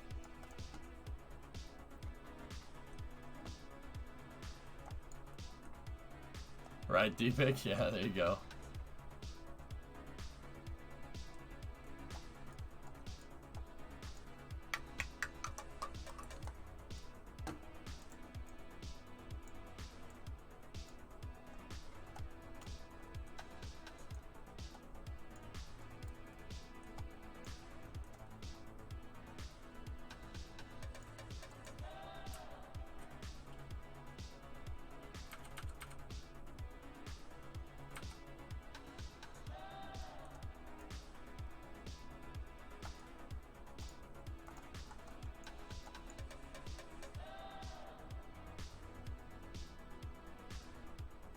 You like it, Irana Space? It's pretty cool, man. It's still, sometimes I'm still like, wow, we did, dude, look at what we made. And don't get me wrong, this wasn't just me. Chat helped me with this. Hey, guys, stop. Come on. Talk about space, homies, please. Do we have to talk about that?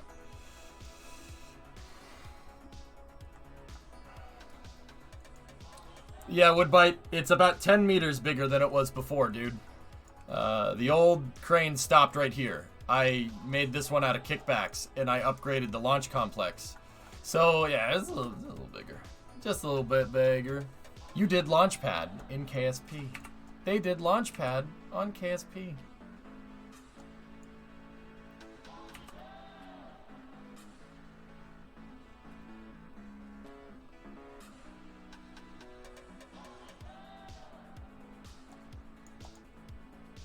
They did Launchpadgery on a grape.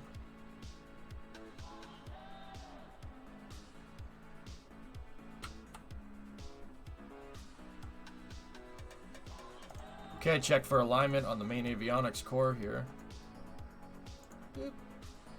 89.9.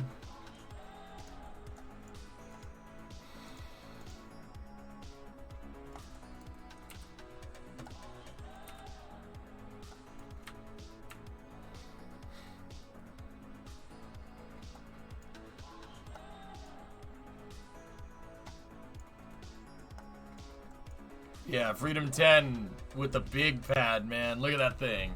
It's a freaking monster. But did you solve the drifting issue? On the hydraulics? No, that's an engine thing.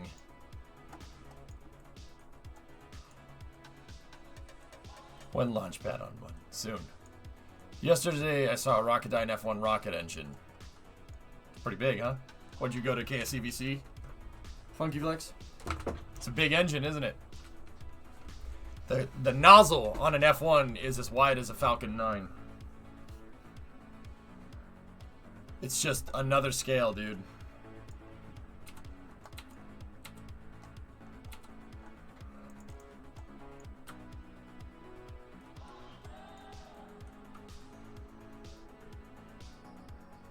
Could I go even bigger? Yeah. The old crane was 4 thumpers tall. D-pick. This one is 3 kickbacks tall. I could make this 4 kickbacks tall and the crane would be up here somewhere.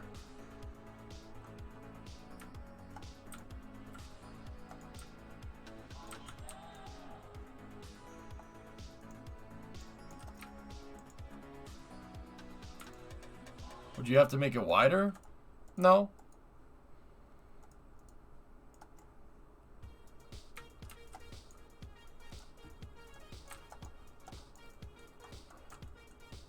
Maybe a little bit, dude. I don't know.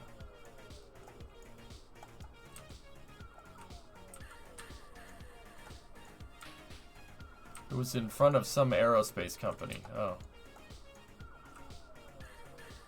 Could we build SLS like this? What do you mean? SLS is built like this. It's a vertically integrated and stacked booster. Yo, G, what's up, dude?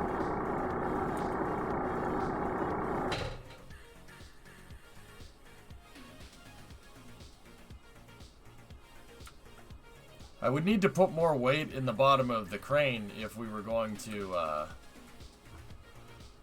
make it much taller. I mean, integrate with the boosters and everything. Like directly on the pad, it would be a tall task, but yeah. What's that, Phil?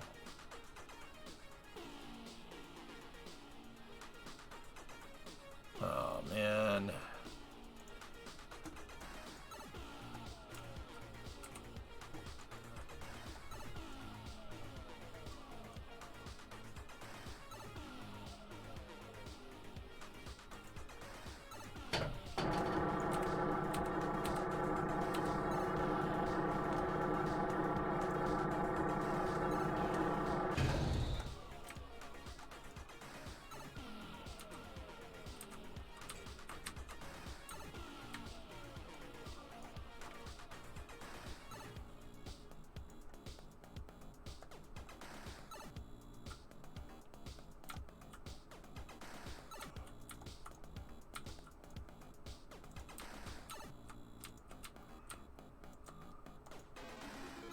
Oh my gosh, I'm sorry, I don't mean to yawn directly into the camera. Sorry.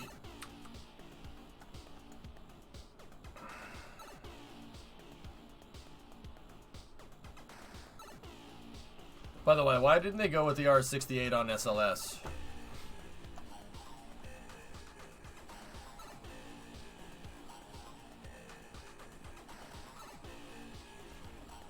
Human person, I can see your tonsils. Why didn't we go with the R68? Because $30 billion.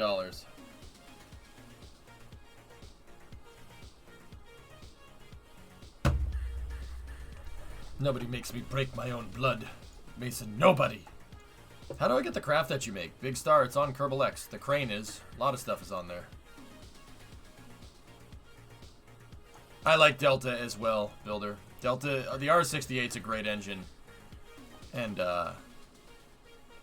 it was something with heat issues. Yeah, Lucky, I don't think that wouldn't have been... I don't think that wouldn't have been that big of a deal. If you really want my honest opinion. I mean, it's not that they couldn't fix the heating problem. It's just that the RS-25s were a less expensive pathway. They could have fixed the heating problem, and they should have fixed the heating problem if you really want my honest opinion, but we decided we didn't want to do that.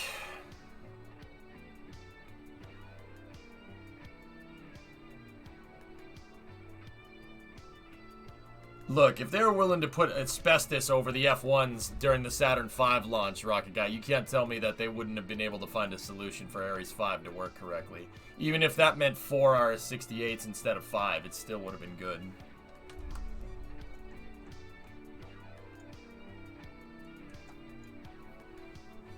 Lucas, there are different ways to do it than just a regen... Oh my god, I'm so sorry. There are different ways to do it than just a regeneratively cooled nozzle. You could have thermal insulation on the outside of the rocket, on the outside of the nozzle. That would have done just fine. That's what they did with the Saturn V. Because they had the same problems. The regenerative cooling on the F1s wasn't enough. The F1s were melting each other on the outsides when they tested the SA500 on test stand 4670 at Marshall. The F1s started melting each other on the outsides of the engines. So for the Apollo missions, they just wrapped them in asbestos, and that worked. It was good enough. There's no way you can tell me that wouldn't be a thing, that you couldn't do something. There's no material science out there like that we couldn't have done to make that work. No way, not a chance. What's the darts over there? That's where I store my shuttles right now, Manor. Voyager just came back from space a second ago, and this is Phoenix, but Phoenix has the broken tail. See the difference? So I'm not really... Phoenix is kind of out of commission right now. Voyager's going to launch back up on Luna 6 very soon. They're running the R68 test without a nozzle. Yep, the R68's nozzle is made out of heat shield, guys. It's an ablative nozzle. That's how it stays cool. Similar to the SRBs on SLS. The SRBs on SLS and the Space Shuttle carry an ablative nozzle. That's how they stay cool. How did the tail break? I was taxiing it back down here, and I hit a seam when I was turning, and the thing flipped over. It Reliant Robined itself. EJ, I found out something neat today. My dad replaced Shane Kimborough's dad at his last duty station in the Army. That's cool, Fishy. What about Pathfinder?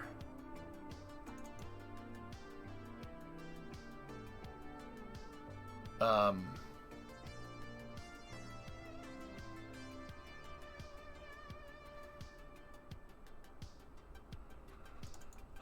screwed that up. There should be 3 shuttles there. Alright. Let's get this sucker up into space and then we'll do space news. Privet, Vasya. Как дела? What happened to Dart? Pathfinder during the Luna 4 mission, I shorted the landing and I ditched it in the water and pieces are still out there. I'd have to go get it. Send out an engineer to repair the tail on Phoenix. Yeah, I already did that. The problem is one of the parts, Big Star. This small delta wing is not a construction piece and I can't manipulate it. I can't replace the part that broke. Yeah, well, I mean, Vasya, the way I built Dart, alright, so, look, the fuel tanks and the crew tanks are attached via a cubic octag, so in the event of a crazy water impact, they'll shear off instead of hitting the water. So when Dart hits the water, it impacts, and the fuel tanks and the crew tanks go up, and the rest of the Dart goes down, and the octagonal strut is basically a crush core, and it saved me. I put it in there knowing full well, like, oh yeah, that'll never happen. It won't happen. It won't happen. And then Pathfinder did it, and the crew tank, literally all that survived from Pathfinder was the crew cabins, a couple of pieces of the wing, and that's it. It saved my butt, dude. Adding shear points to the design. I know, Ando, isn't it awesome? I like the idea of picking up all Pathfinder's parts, rebuild, and call it Poseidon. Pathfinder is not coming back, Duber. I always said that if the fairing plate goes, see the highlighted piece? If the fairing plate goes on any Dart, that's a loss of the pressure vessel. You're not getting that's junk. Now, would I take Pathfinder's parts off and recycle them and use them on other Darts if they get damaged? Hell yeah, absolutely. That's what I did to repair Phoenix back in the day. Phoenix's serial number, if we go and look at it, Phoenix's serial number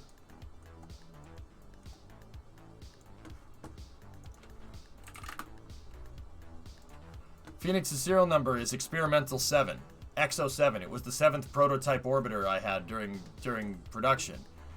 XO7 is carrying wings from 8. I went and got the wings from XO8 and I used the wings from 8 to repair 7. Man, you lost the pressure vessel, dude.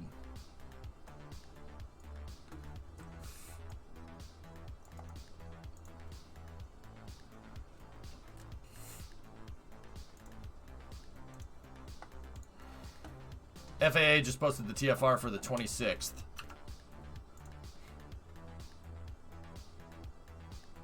That's got to be for the static fire, though, Katra, right? Or is it an unlimited TFR?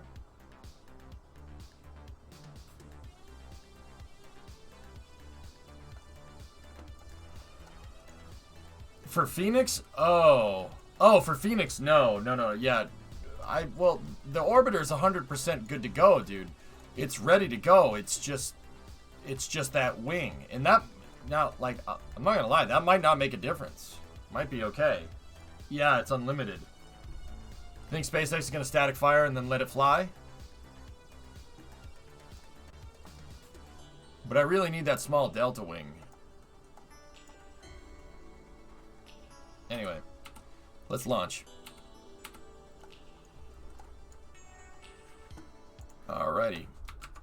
Let me get the log up here. We're going again.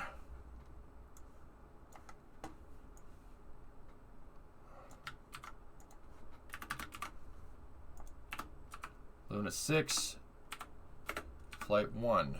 We're using Freedom 10D.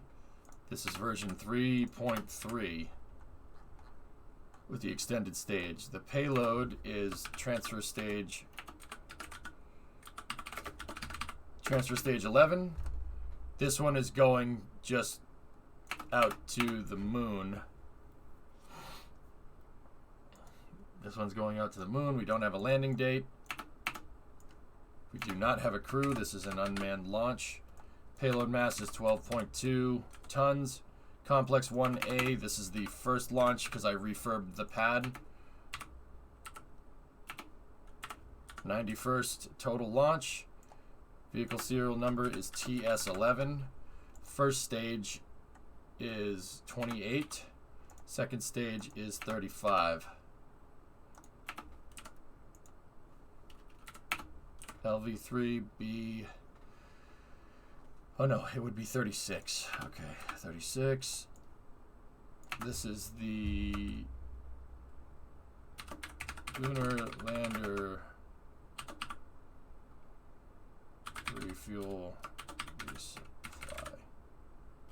flight.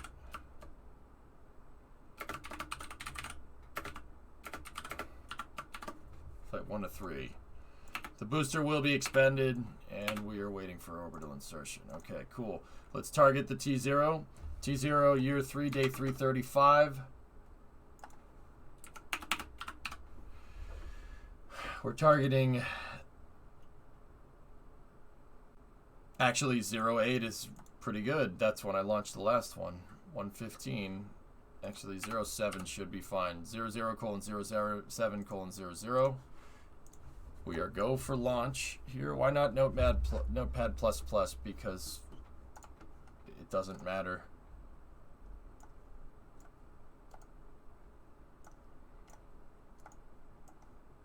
Okay, let's stage. We know that our alignment is good from integration.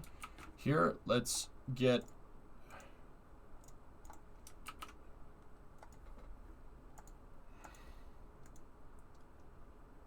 hierarchy check has passed. Alignment check has passed. Hierarchy check has passed.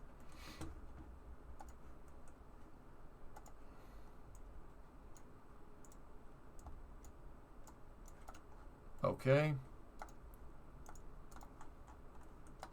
It's 1.8 meter diameter.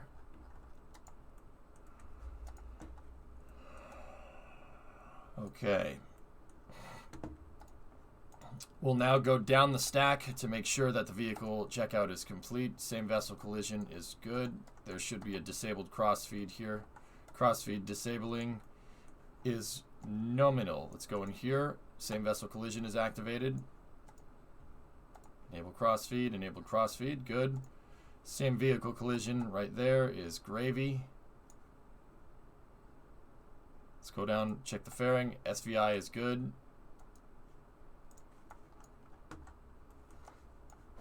We are going to open up the second stage fill and drain valves here.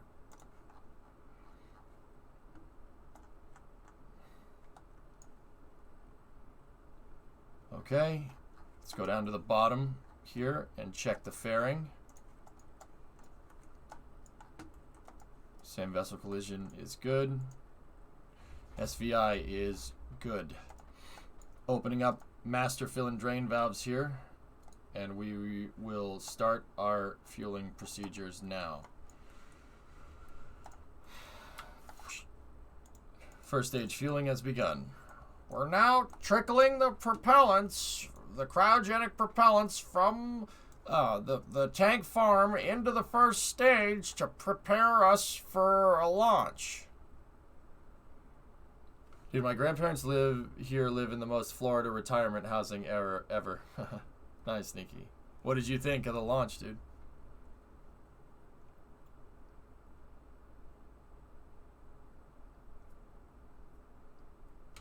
It's pretty awesome, right? Imagine John commentating a... Yeah, dude, Scary, something tells me he would think this is cool. I just kind of get that vibe from him. He would probably think this is pretty dang cool. You got your space jellyfish, that's right. Didn't Das do that? He didn't do that with Tori Bruno. He did that with the guy that calls the Atlas V commentary. What's his name? Marty Malinowski, I think is his name. I can't hear you right now. Don't ask, but how was the launch?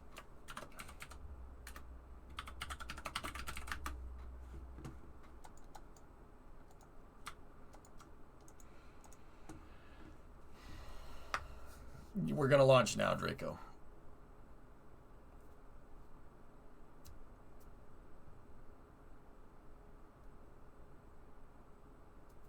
I mean, Pixel asked, so... He asked, like, what do you want? The guy asked. I don't know what you want me to say. Lander concept. Patrick Moore. Oh, man, that's it. Yeah, it was Patrick Moore. That's right. Body and roll rates are looking good on the vehicle. I wonder why they have roll rates, Phil. You ever notice that? Why do the VULA vehicles roll when they take off? Like, I'm sure the question is that's probably classified. But if you notice the roll rate, ULA's vehicles are doing this as they go up into space. They're always rolling. They're toilet bowling to one side.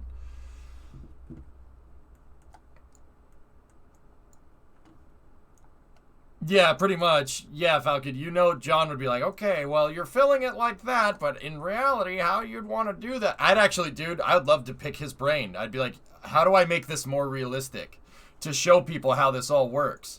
And one of the things that I could do to make this more realistic is show people how umbilicals work. Because, honestly, it's very rare that your second stage, if not ever, it's very rare that your second stage gets filled up through the first stage. I have to do that because of hierarchies, but it would be cool to have like a service structure right here with a docking port. And that's why I kind of want to switch from the mobile service tower to a crew access arm. But I don't know, maybe. Sound suppression system when? How would I do it, bruv? Like, honest question. How would we do it? And how would we implement it in a way that is realistic, that can teach people, that makes it so we're not here for 6 hours putting the pad together? Maybe Zero, yeah.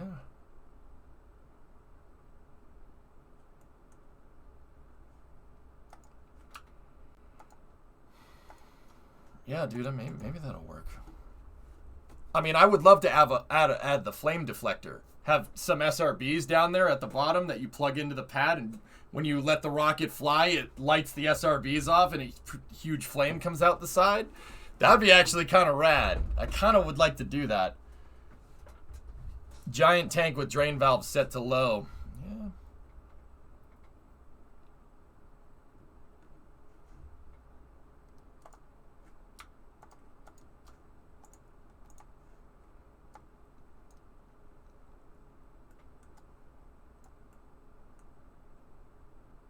I know, Havoc's right. Yeah. I know what you mean.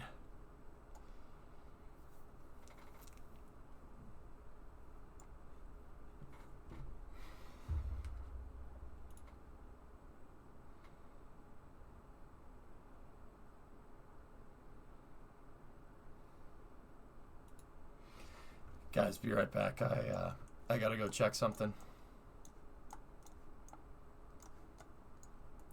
Brimo needs me for something. I'll be right back. 1 second. We will launch when I get back. Just sit here and listen to the nice sultry sounds of chair. Be right back 1 second, okay?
Okay, we're good to go. Did chair keep you nice and company?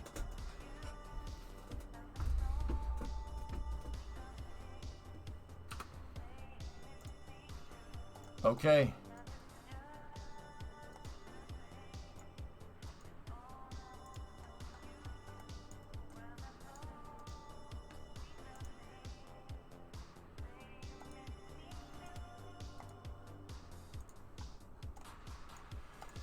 Payload's a transfer vehicle.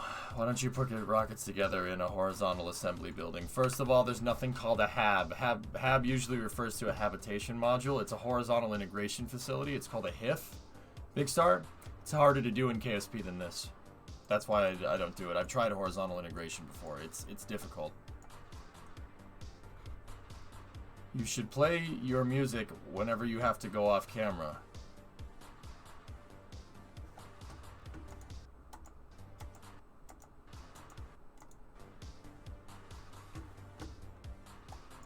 Yeah, you're right.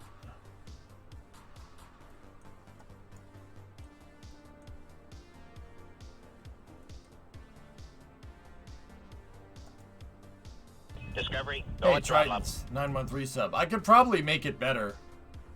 I could probably make a transporter erector better nowadays, guys, but it would still be difficult.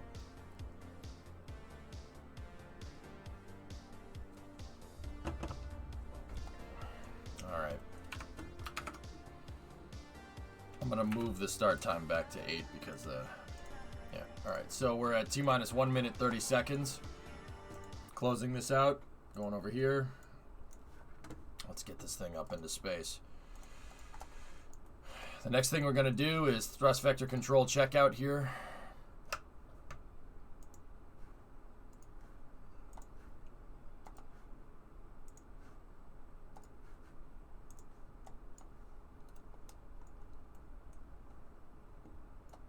All right.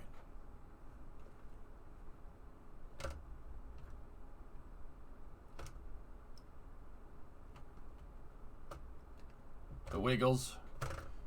We've done the wiggles. Wiggle test is confirmed. Main gas closeout is complete. First stage is pressing for flight.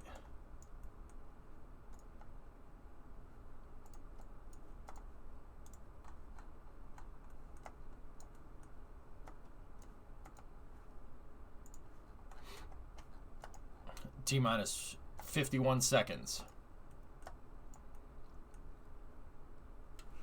A future engineering mode build. Builder, I'll tell you more about that in a little bit, okay?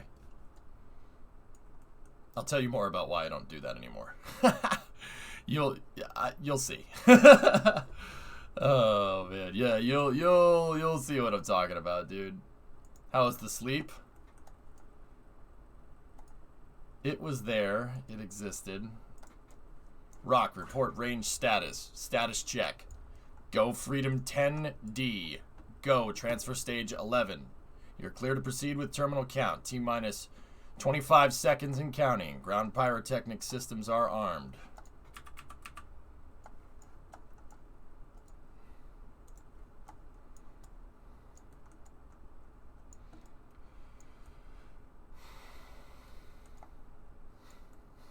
T-minus 15.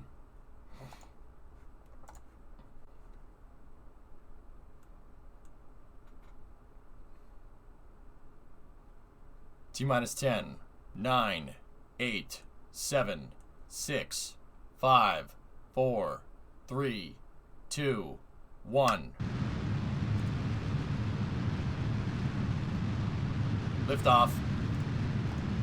We have a liftoff. Freedom 10D. Carrying the tendies to go to the moon.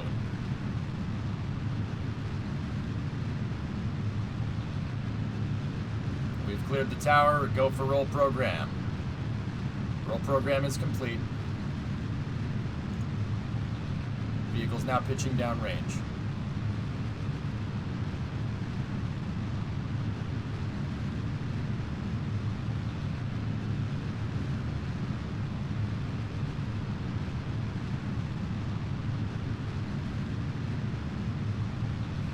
We're now throttling back for maximum dynamic pressure.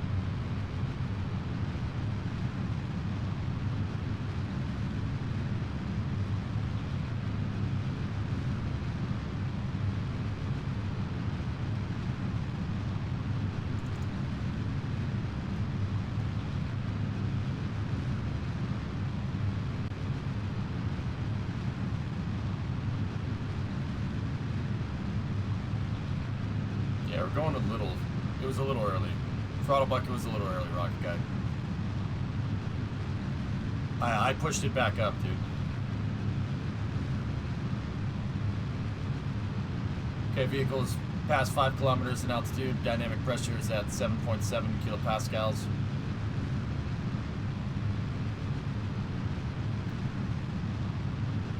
Stand by for max Q.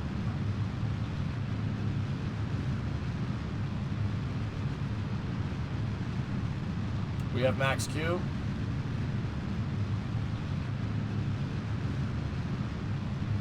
Throttling back up.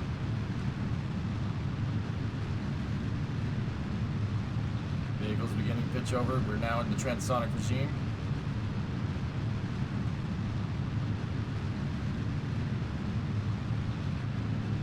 Next step in the flight is main engine cutoff.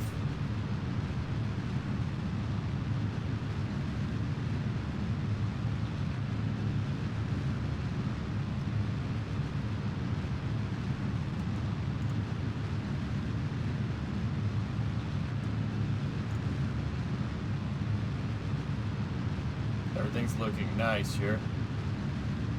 Stand by for main engine cutoff.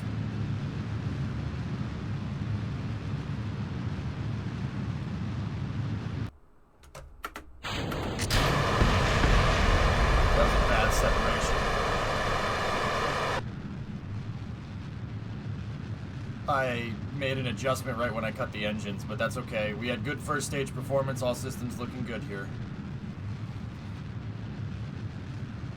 820 on the staging velocity. That's pretty good. Could be better, but that's good considering what we're carrying.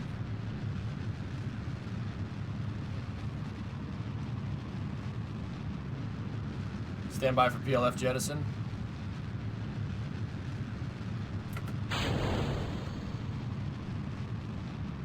Payload fairing jettison confirmed. Nominal performance here.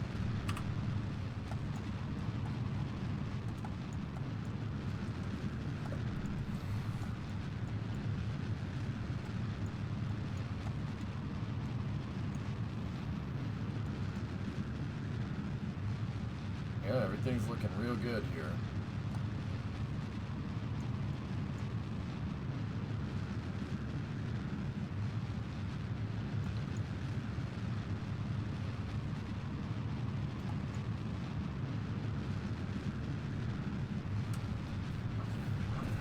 Vehicle's crossing 1150 meters a second here. Everything's looking real good.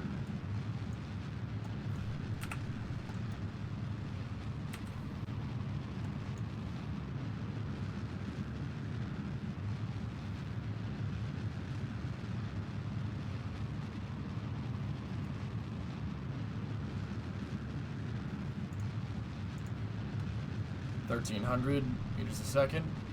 Everything's still looking real good right now. We got about another 60 to 80 seconds of burn time here. First stage is falling down. We will have loss of signal with it soon.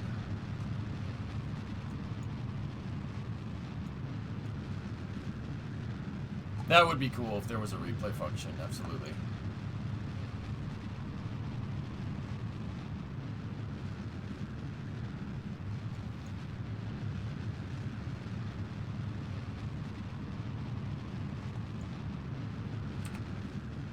Stand by for loss of signal on the first stage.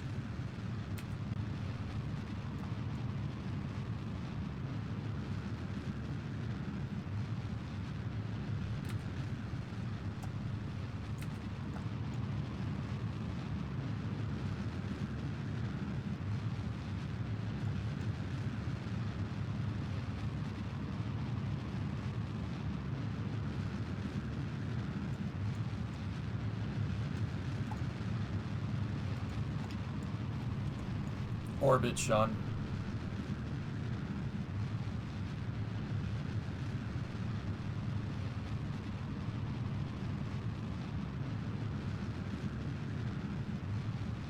Stand by for second stage engine cutoff.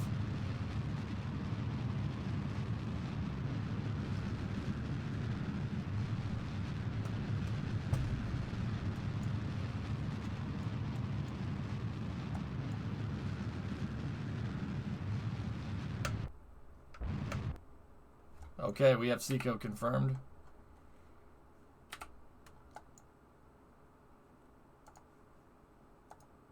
Second stage engine cutoff confirmed. We have loss of signal on the first stage as expected.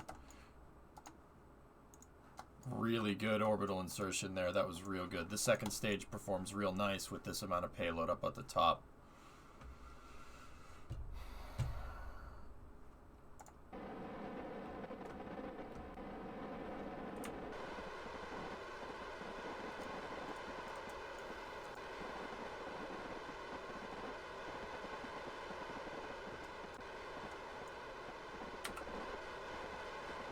Doing slight orbital corrections here. That was a good launch. I went a little wonky at staging for a second, but that's okay.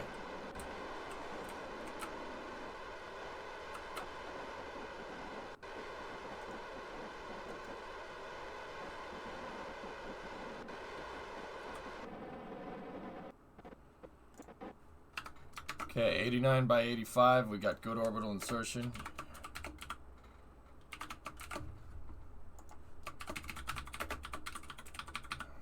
Booster was expended.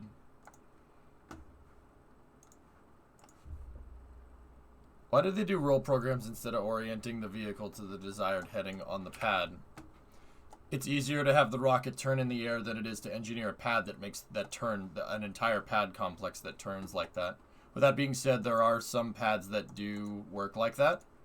Soyuz in some variants can turn the pad like that, but once again, generally with Western engineering, it was easier to just make the pad, make it so you put the rocket together on the pad in the exact same way every time, and then have the rocket turn and then go. It's easier to make it turn through the air than it is to make the pad turn. You opt for a much simpler pad that way, plate.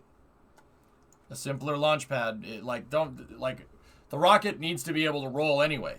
It has to be able to roll because it has to be able to pitch and yaw, right? So why don't you just use the engines that already roll to roll the rocket to the proper heading when you take off, rather than trying to go and engineer a complicated pad that has this whole complicated piece of equipment that turns the rocket, turns the whole rocket. That's much more complicated than just a bunch of hold down points that hold the rocket in the same way every time, right?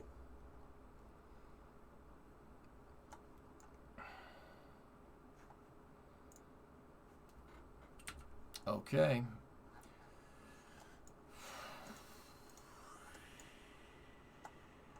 Not bad.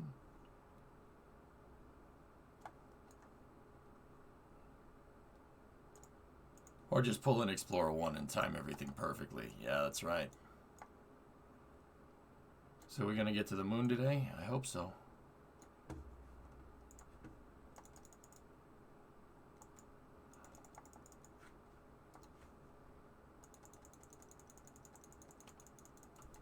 parking orbit is good here.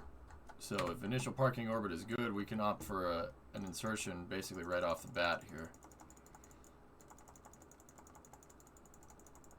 Second wind hit yet? No. No, not at all.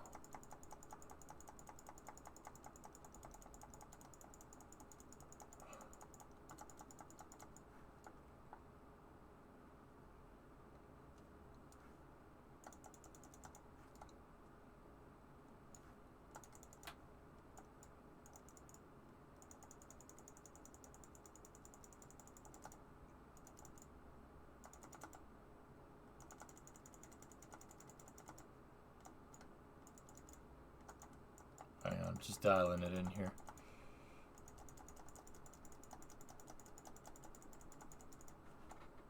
I'm trying to get it to there, so we gotta really do some hard inclination changes here. Put that TLI burn.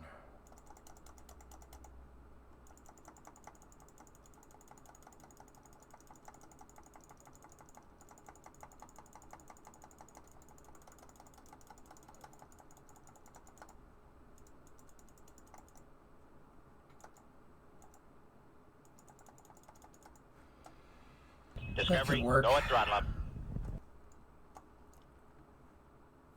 Yeah, that's right, Kyron. I'm here. Why are you not docking to the station? Because this is a refueling vehicle for the lander? The lander needs fuel too, man.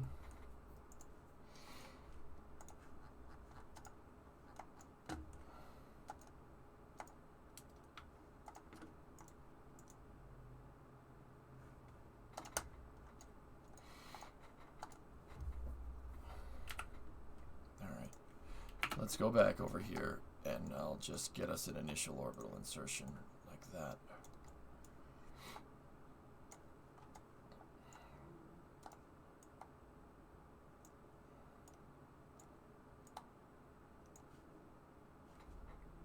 Yeah, that'll work, and we have the Delta V to do it, so... Yeah, it should be cheap mid-course. But inclination changes around the moon aren't that big of a deal either way. So, I'm not too incredibly worried about it. Hey, drummer, how's the space program going? It's going alright. We just put a Freedom 10 up into space here.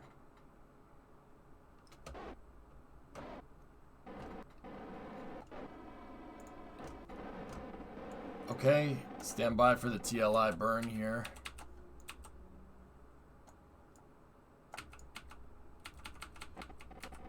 T-minus 40 seconds.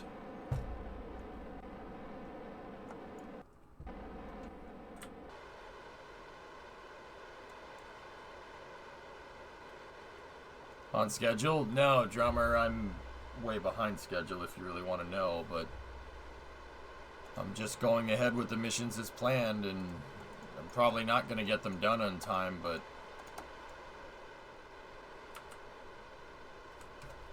it is what it is, bro. Do you ever get your printer working? It works, yes.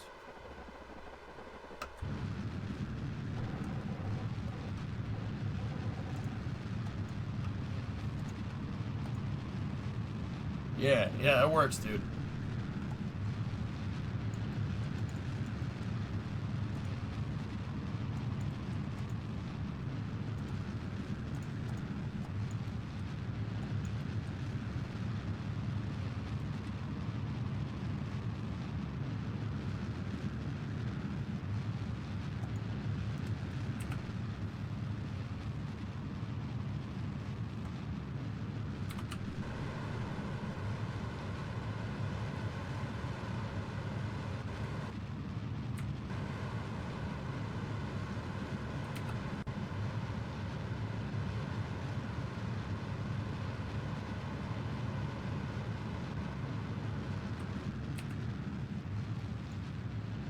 Have enough.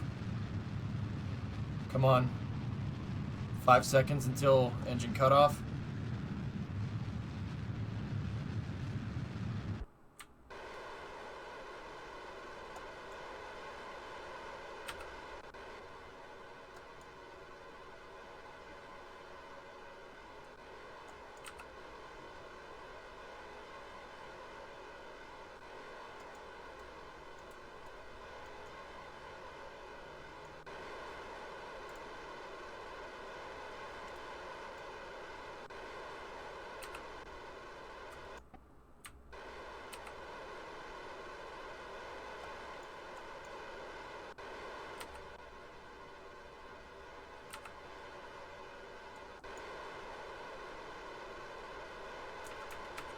We have a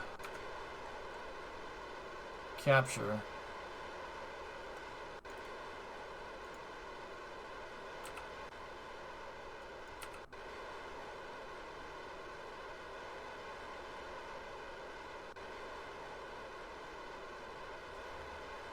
What would happen if you burn the engine too long? You'd be making friends with the sun real quick, Clayton. You'd get thrown into a solar orbit. Alright, that stage is on a disposal trajectory back to Kerbin, so we can pop the stage off, and it'll burn up in Kerbin's atmosphere after it goes around the moon. So extend the full solar panel arrays on the transfer stage. Turn on the transfer stage reaction control systems.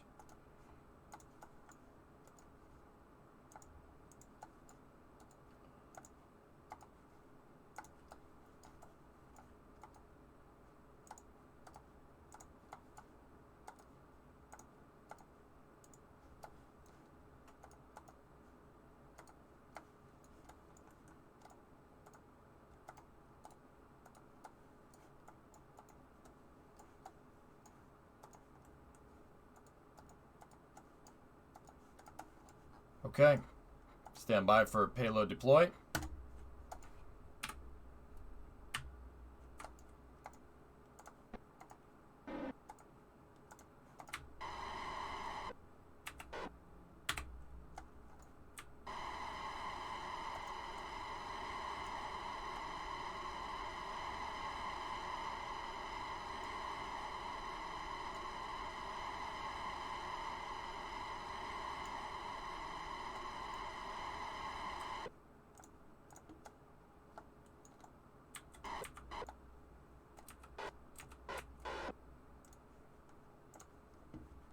Nice.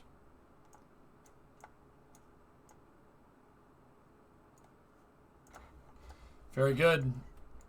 So what if you want 5 seconds longer? You'd be on your way to a solar orbit, dude. Yeah, it'd be a solar orbit.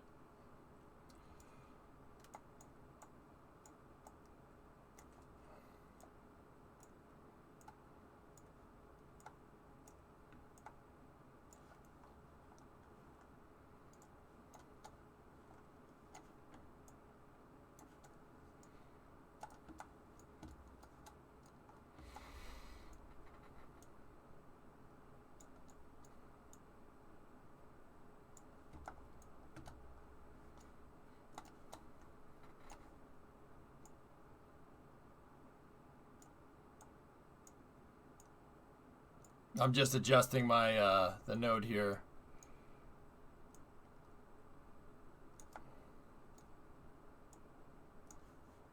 You know what? Let's just find that descending node and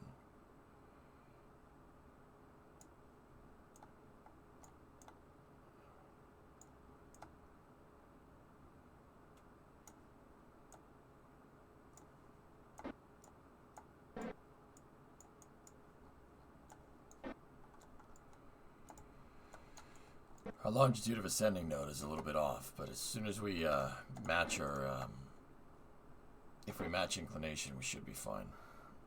Can you burn anti-normal to save fuel? What?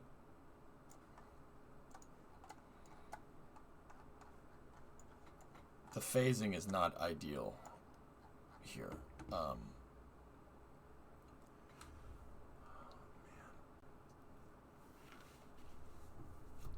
But it'll work. That's yeah, it'll work. It's not the best, but it'll work.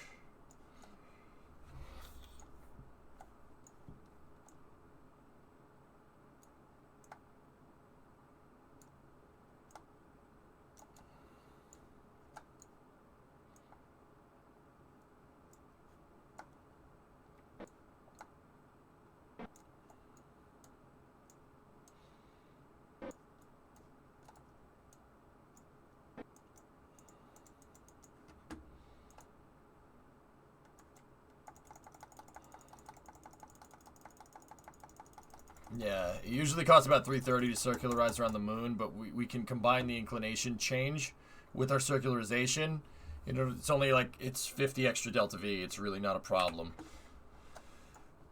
So, we're going to open up the tanks here.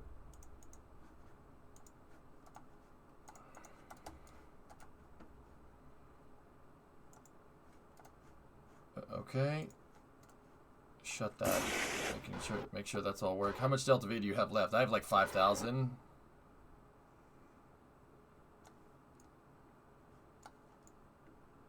It's not cheap, but I'm sure the government will buy it.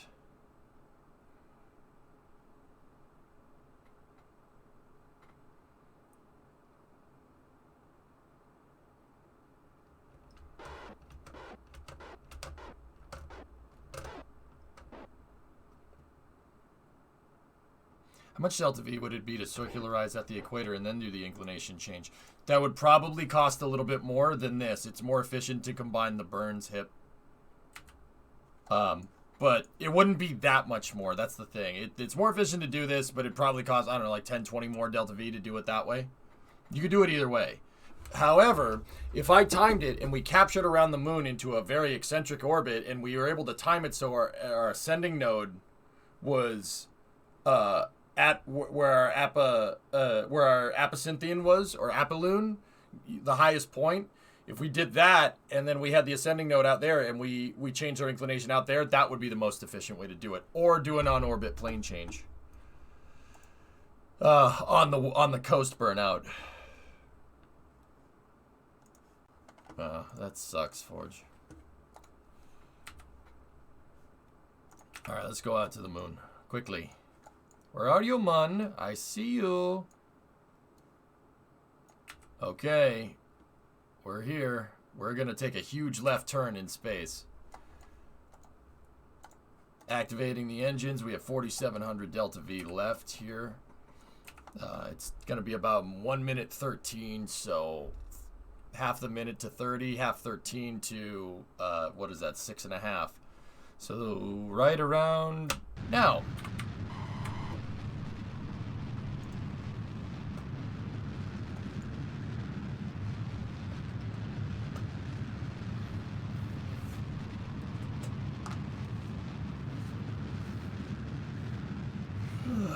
Okay, let's go left. I'll try spinning. That's a good trick.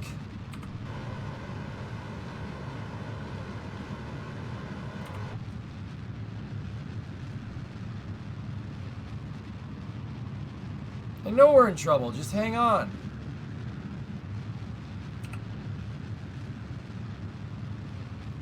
Spin!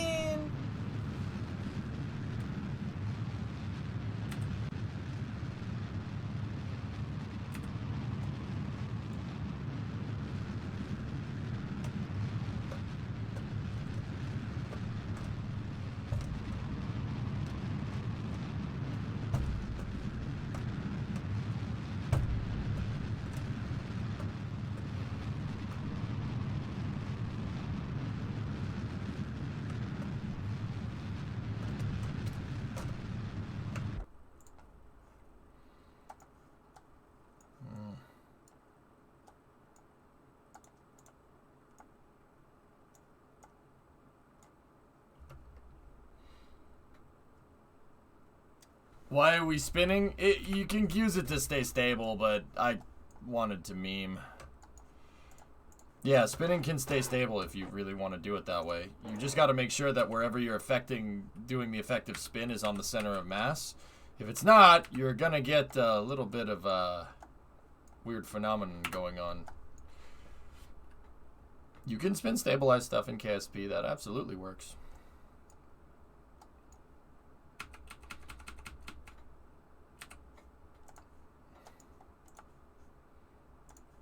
Okay, stand by for the inclination matching burn here. Remember the yo-yo spin trick for Mars rovers, that's right. I mean, Forge, you could do that. You could use hydraulic arms to increase moment to slow something down. Totally doable in KSP.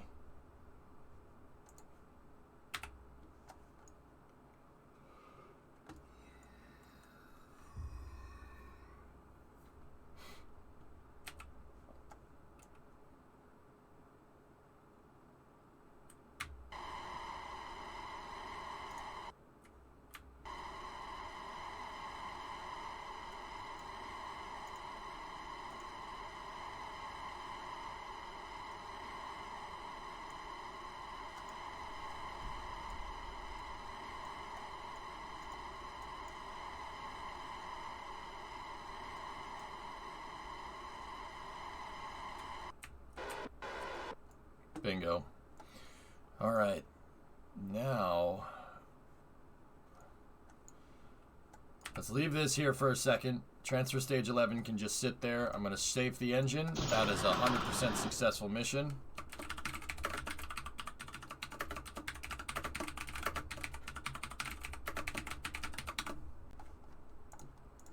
Okay. This is a refueling stage that's going over to Lander 2 over here. But this still has an old transfer stage on it that I have to get rid of. What we're going to do is I'm going to refuel the... we got to refuel the Lander with the remaining fuel from this thing.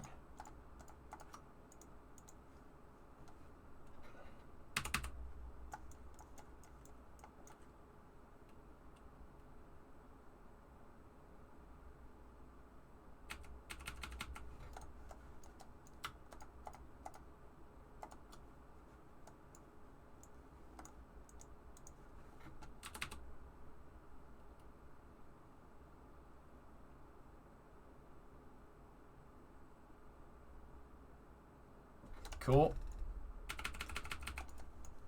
So we're gonna go in here, and I'm gonna top off as many tanks as I can, but we got to make sure that we still have enough fuel left over to deorbit the stage, so we can get some seismic science. Okay, that's perfectly good enough. We're gonna dump transfer stage 10 here. Stand by for TS10 on dock. TS10 on dock confirmed.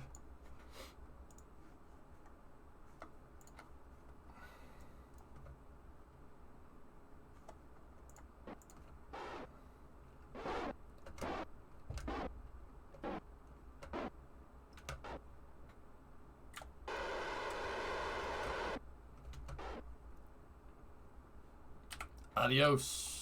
That's right. Okay, for transfer stage 10, we're going to aim for the Luna 4 landing seismometer. It should be able to get it right around there. I'll do some slight adjustments here. We have 600 Delta V. I have enough to land? Really? Man, these things are efficient. Transfer stage 10. These things, I have enough to freaking land. I mean, I don't know why I would, but I do.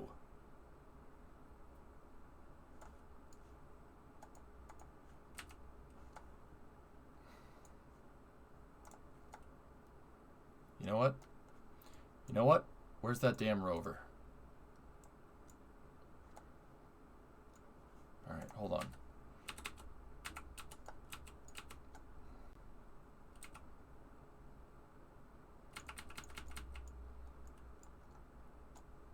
No legs, no land. Yeah, but Da Vinci, if I land this thing by that unfinished rover, I could rip the probe core. We could rip parts off of TS10 when we get out there. We could use these parts for the rover, if you want.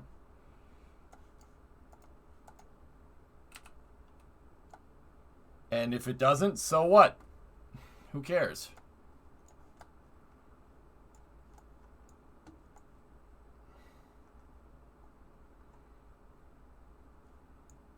It's a low risk mission. The margins are low. It usually costs about 580 meters a second to land down on the surface. We have 600 and some monopropellant left over. We're pretty much set for a landing here. And you know what? If we run out of fuel, whatever. No, we got to go around one more time. Actually, 2 more times would probably be... Yep, we're right over the landing site. This would be the most efficient. Let's dial it in and see what happens. If I can get it. If I can get it, man. You know, we could really do some good here. We could rip the batteries off of transfer stage 10. We rip the probe core out. And, I mean, I don't know. Who knows what else? We keep that Terrier engine. Try to take it back or something. Kerbals could plop that off. Do what you can with the monopropellant first. Yeah. Yeah. All right. We're going to attempt a uncrewed landing here to try and prepare for the landing site here.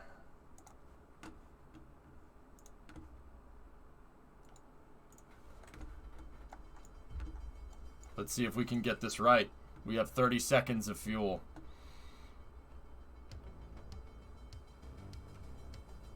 If I hit the rover, man, I mean, I don't know. I don't know if I'm that skilled.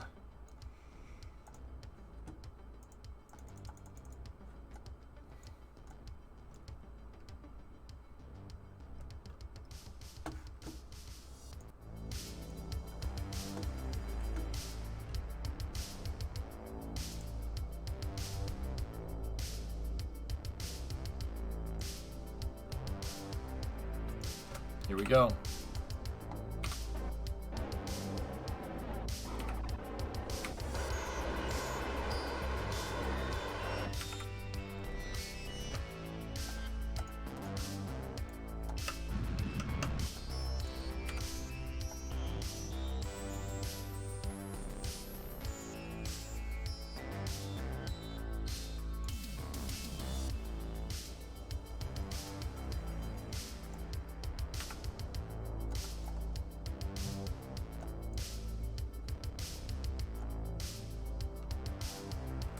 I overburned just a little bit. Hang on, I can adjust.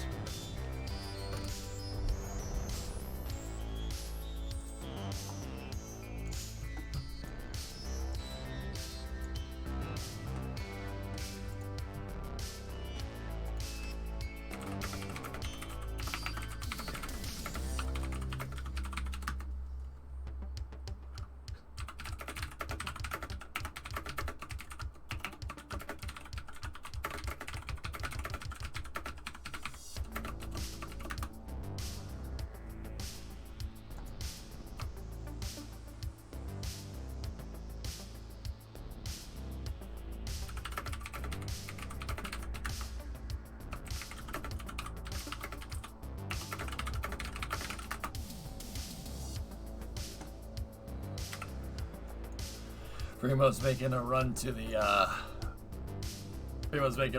the store. And I'm like, can you get me something with caffeine, please?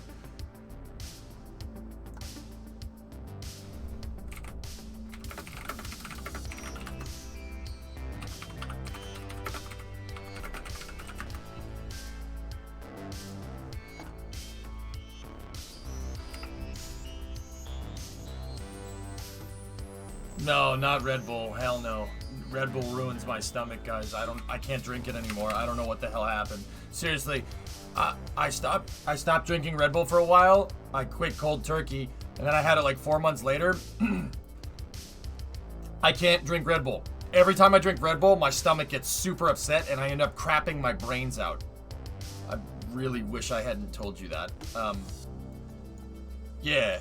So, yeah, just something besides Red Bull that's not Monster, that's not Red Bull, just something else.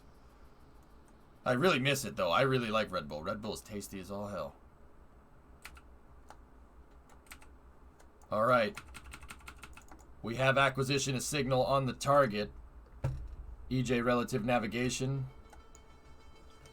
Oh, we have a loss of signal on the stage. We went over the horizon. Well, yeah, this is why landing over here is dangerous, guys. Okay, seismic test it is then. Understandable. EJ relative navigation has gone offline. We have a loss of signal on the transfer stage. Incoming! Come on. Come on, something come into alignment. Something! Anything! Come on, Leopard 1, where are you? Please! Nope, there's no way. What do we do? we die. Yeah, Red, you ain't wrong. Hey, Rover. What's new with you? How's your Rover life? It's gonna regain signal right when we crash. Watch.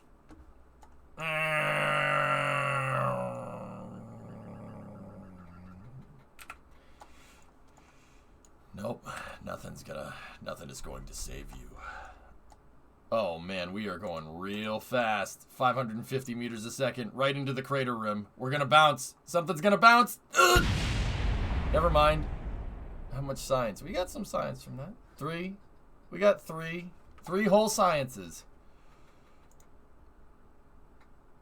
Did you lose probe control before the node? Yeah, I think so.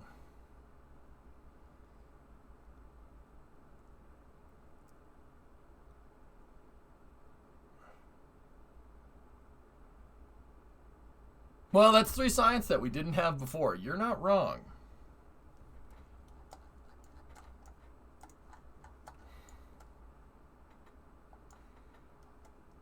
All right. Well, there's that.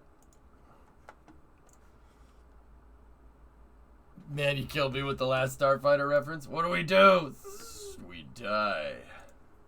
Sir, we're stuck in the moon's gravitational pull. What do? We die. Attention, Starfighter. You've been recruited by the Star League to defend the frontier against Zur and the Kodan Armada. Liberty or death! Liberty or death! Liberty or death!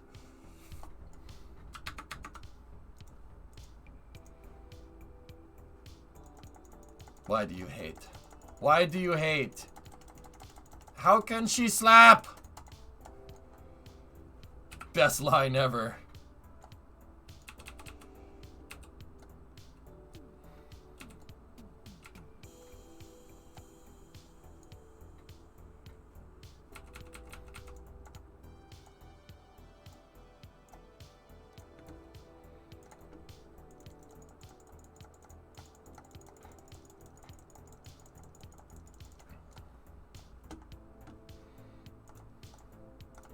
I love the maneuver nodes, man. This maneuver node editor makes me happy.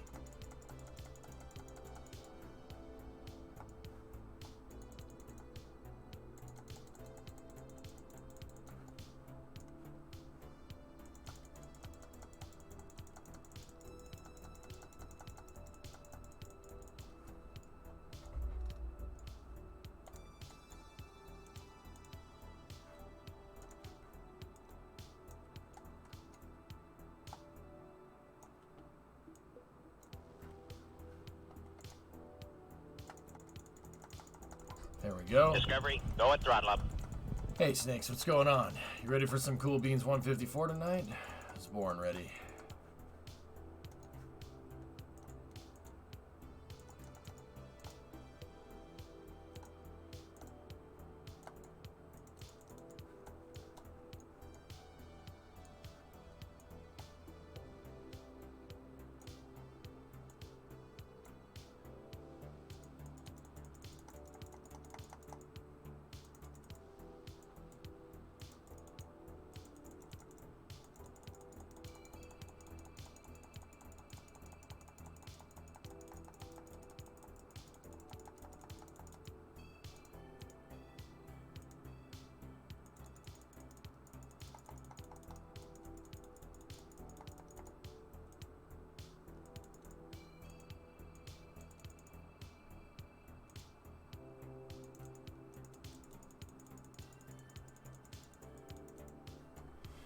Just trying to get a good maneuver dialed in. Anyway, Infinite Tape, 13-month resub. Terrific. I'm about to get killed a million miles from nowhere with a gung-ho iguana who tells me to relax. Dude. Oh my god. You just made me so happy with the Starfighter references. That's so good.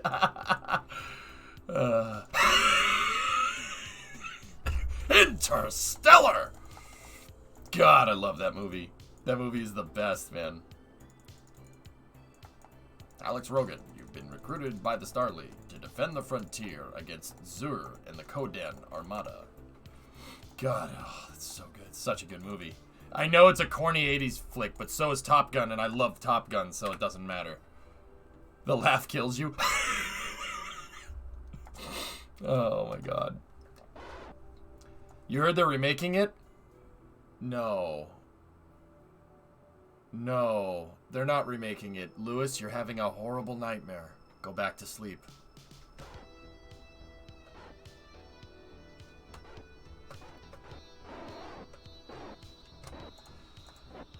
Sequel by the original writer.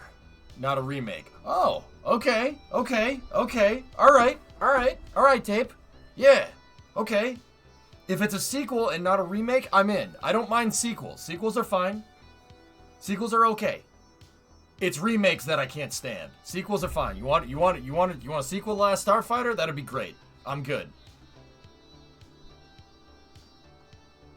It has a... Oh yeah, I remember this. People were somebody linked me to the concept art, and I thought it was concept art from the original movie, and it's not. It's concept art for the new movie.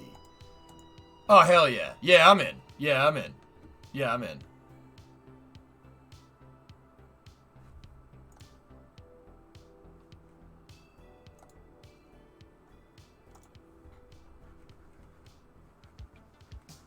Hell yeah. Yeah, okay. If it's got the original Starfighter, the original writer in it, I'm in, dude. Alright, I'll give it a chance. That's like the only way. I don't like prequels, Kuju. They're coarse, rough, and they get everywhere.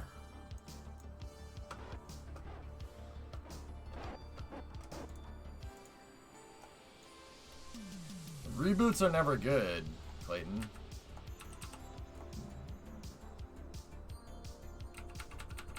I was just typing that out. Sorry.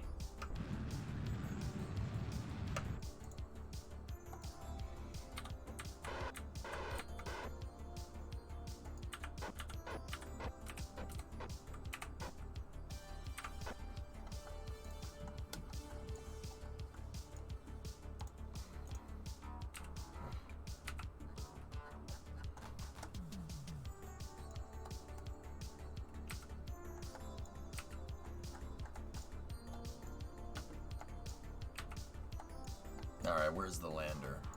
There it is.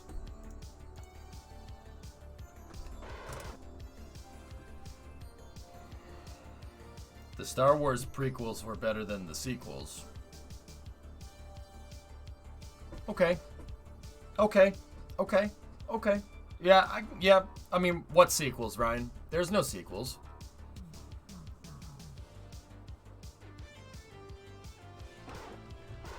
Gary Whitta is writing. He wrote Rogue One. Sold. I'm in. Hey, Nut, what's going on? Nut. What's up, dude?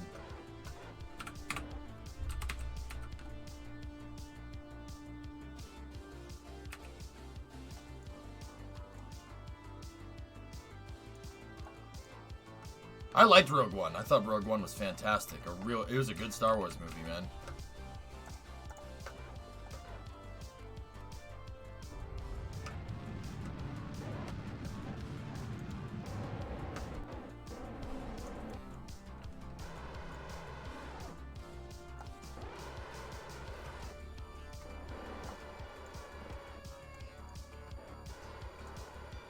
All right, we're maneuvering the transfer stage into position here.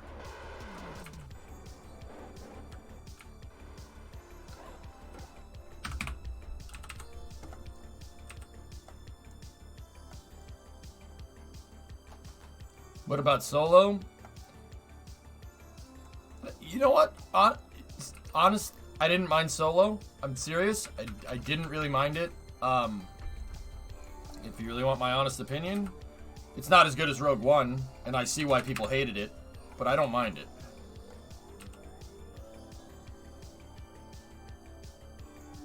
Oh.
Okay, stand by for final dock.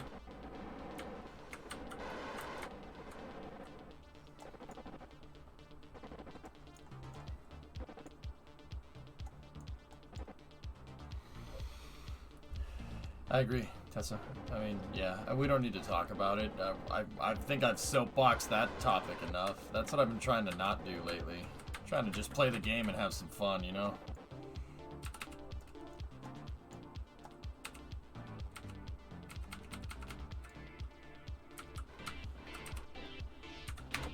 Yo, Roadrunner. What's up, my dude?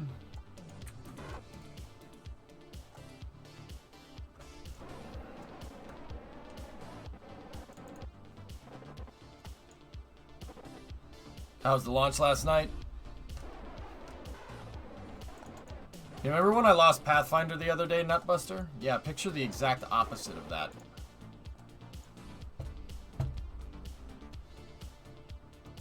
Okay, stand by for soft capture.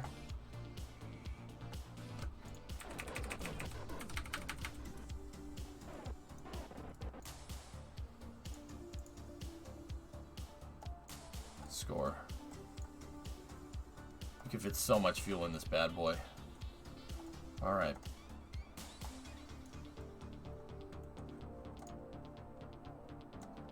You going to do the docking in the morning? Yeah, of course. Discovery, go at throttle up. That Star Wars battle was Qui-Gon versus Darth Maul. That was a good one, man. Yeah, absolutely. I'm with you on that one. Slaps fuel tank. You can fit so much fuel in this bad boy.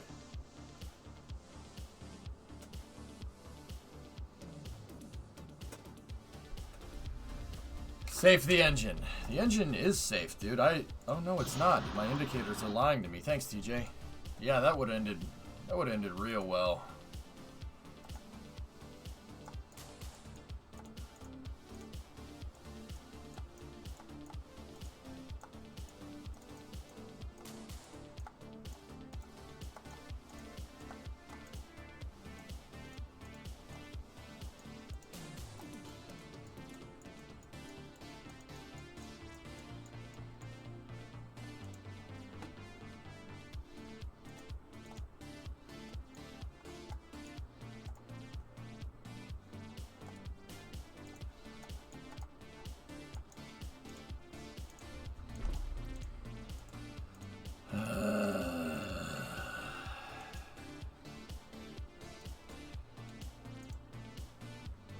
Let's just do that.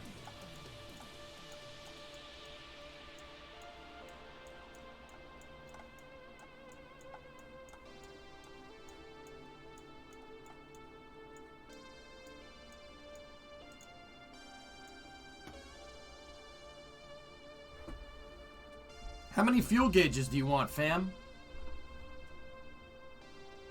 Yes. How often does this need to be refueled? Pretty much after every landing, Pruff.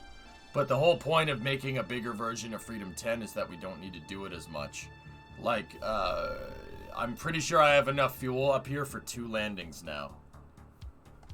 Forgot the oxidizer. No, I didn't. It just didn't want to do it. Oh, yeah, okay, I see. Sorry. Yeah, I'm an idiot. Don't listen to me.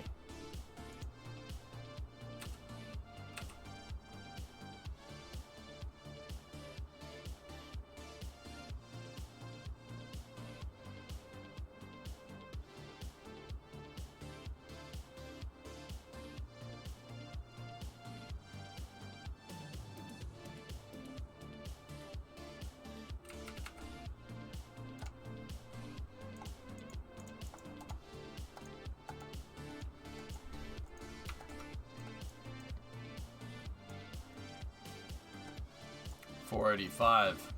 Yeah, we have enough for 2 more landings. So for Lunar 7, we do not need to do a launch here. We don't need to do this. You have the parts to set up fuel production on the moon. Not right now. Sneaky! Thank you. You dang sneaky freaking ninja guy.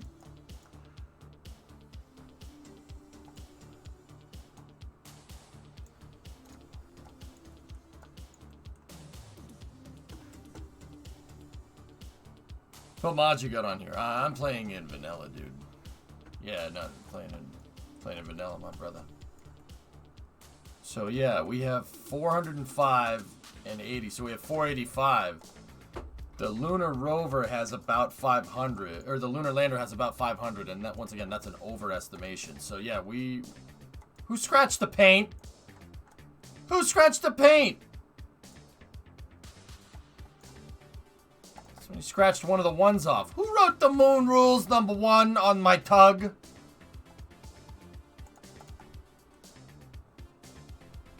All right.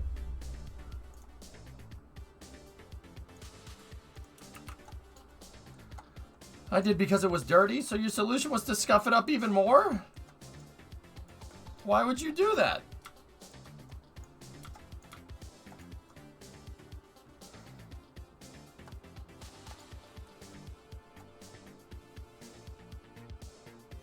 The rear view mirror was out of adjustment.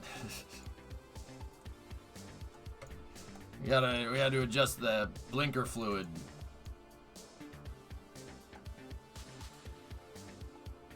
All right, we're set.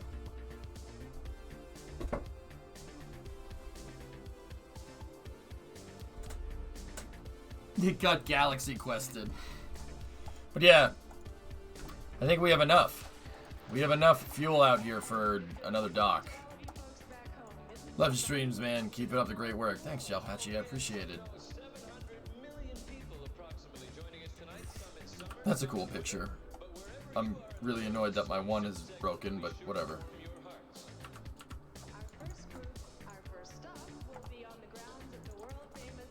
Alright, we're set.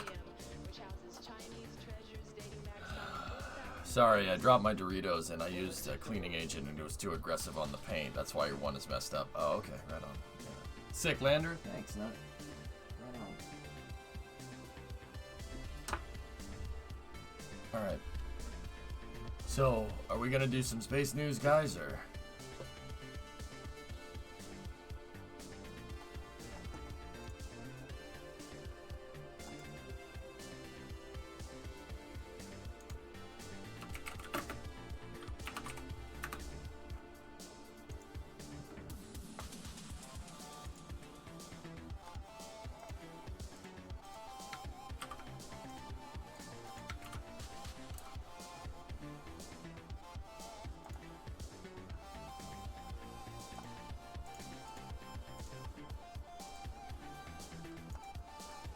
They did helicopter on Mars, Smirks.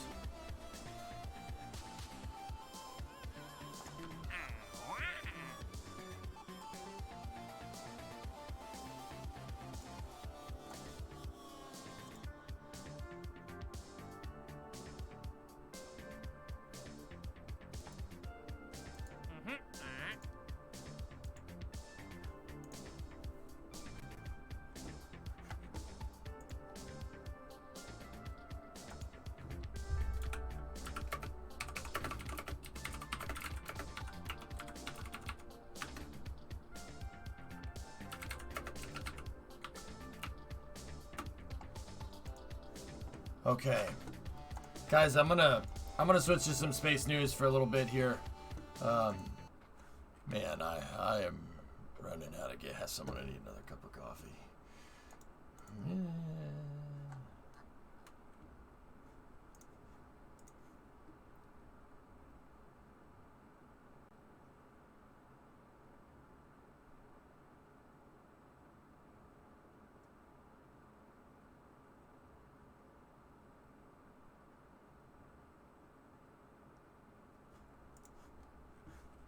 Alright.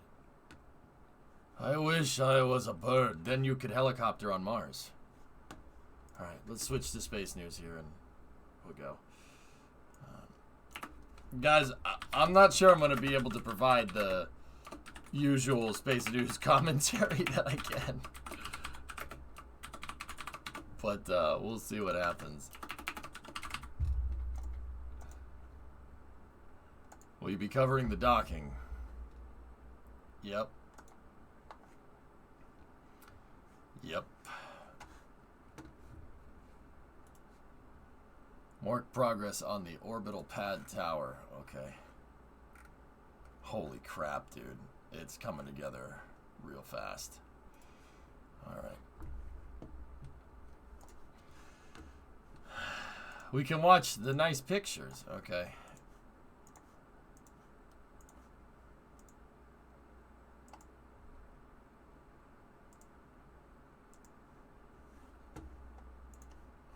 Alright, let me start moving the links over, and then I'll switch to the title card. I'll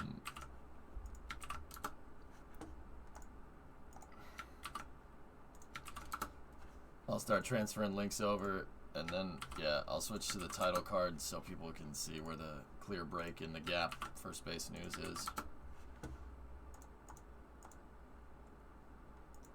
I got that.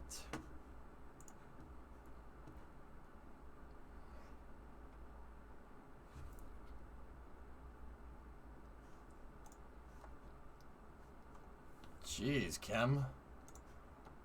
That's a lot of Ruski. Lot of Ruski? Huh? That's a lot of Russian news there. Dude, look at that picture of Samara. That's insane, dude. That's a lot of rockets. That's a lot of, oh gosh, lot of rockets. No, he's not Lada. He's not Lada. No, yet.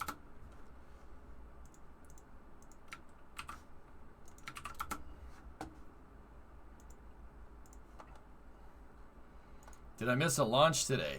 Hitch Crew 2 launched really early this morning. Crew Dragon launch. They're floating around up chasing the ISS right now. They'll dock in about 12 hours. I'm sorry. No, that's alright. It's alright.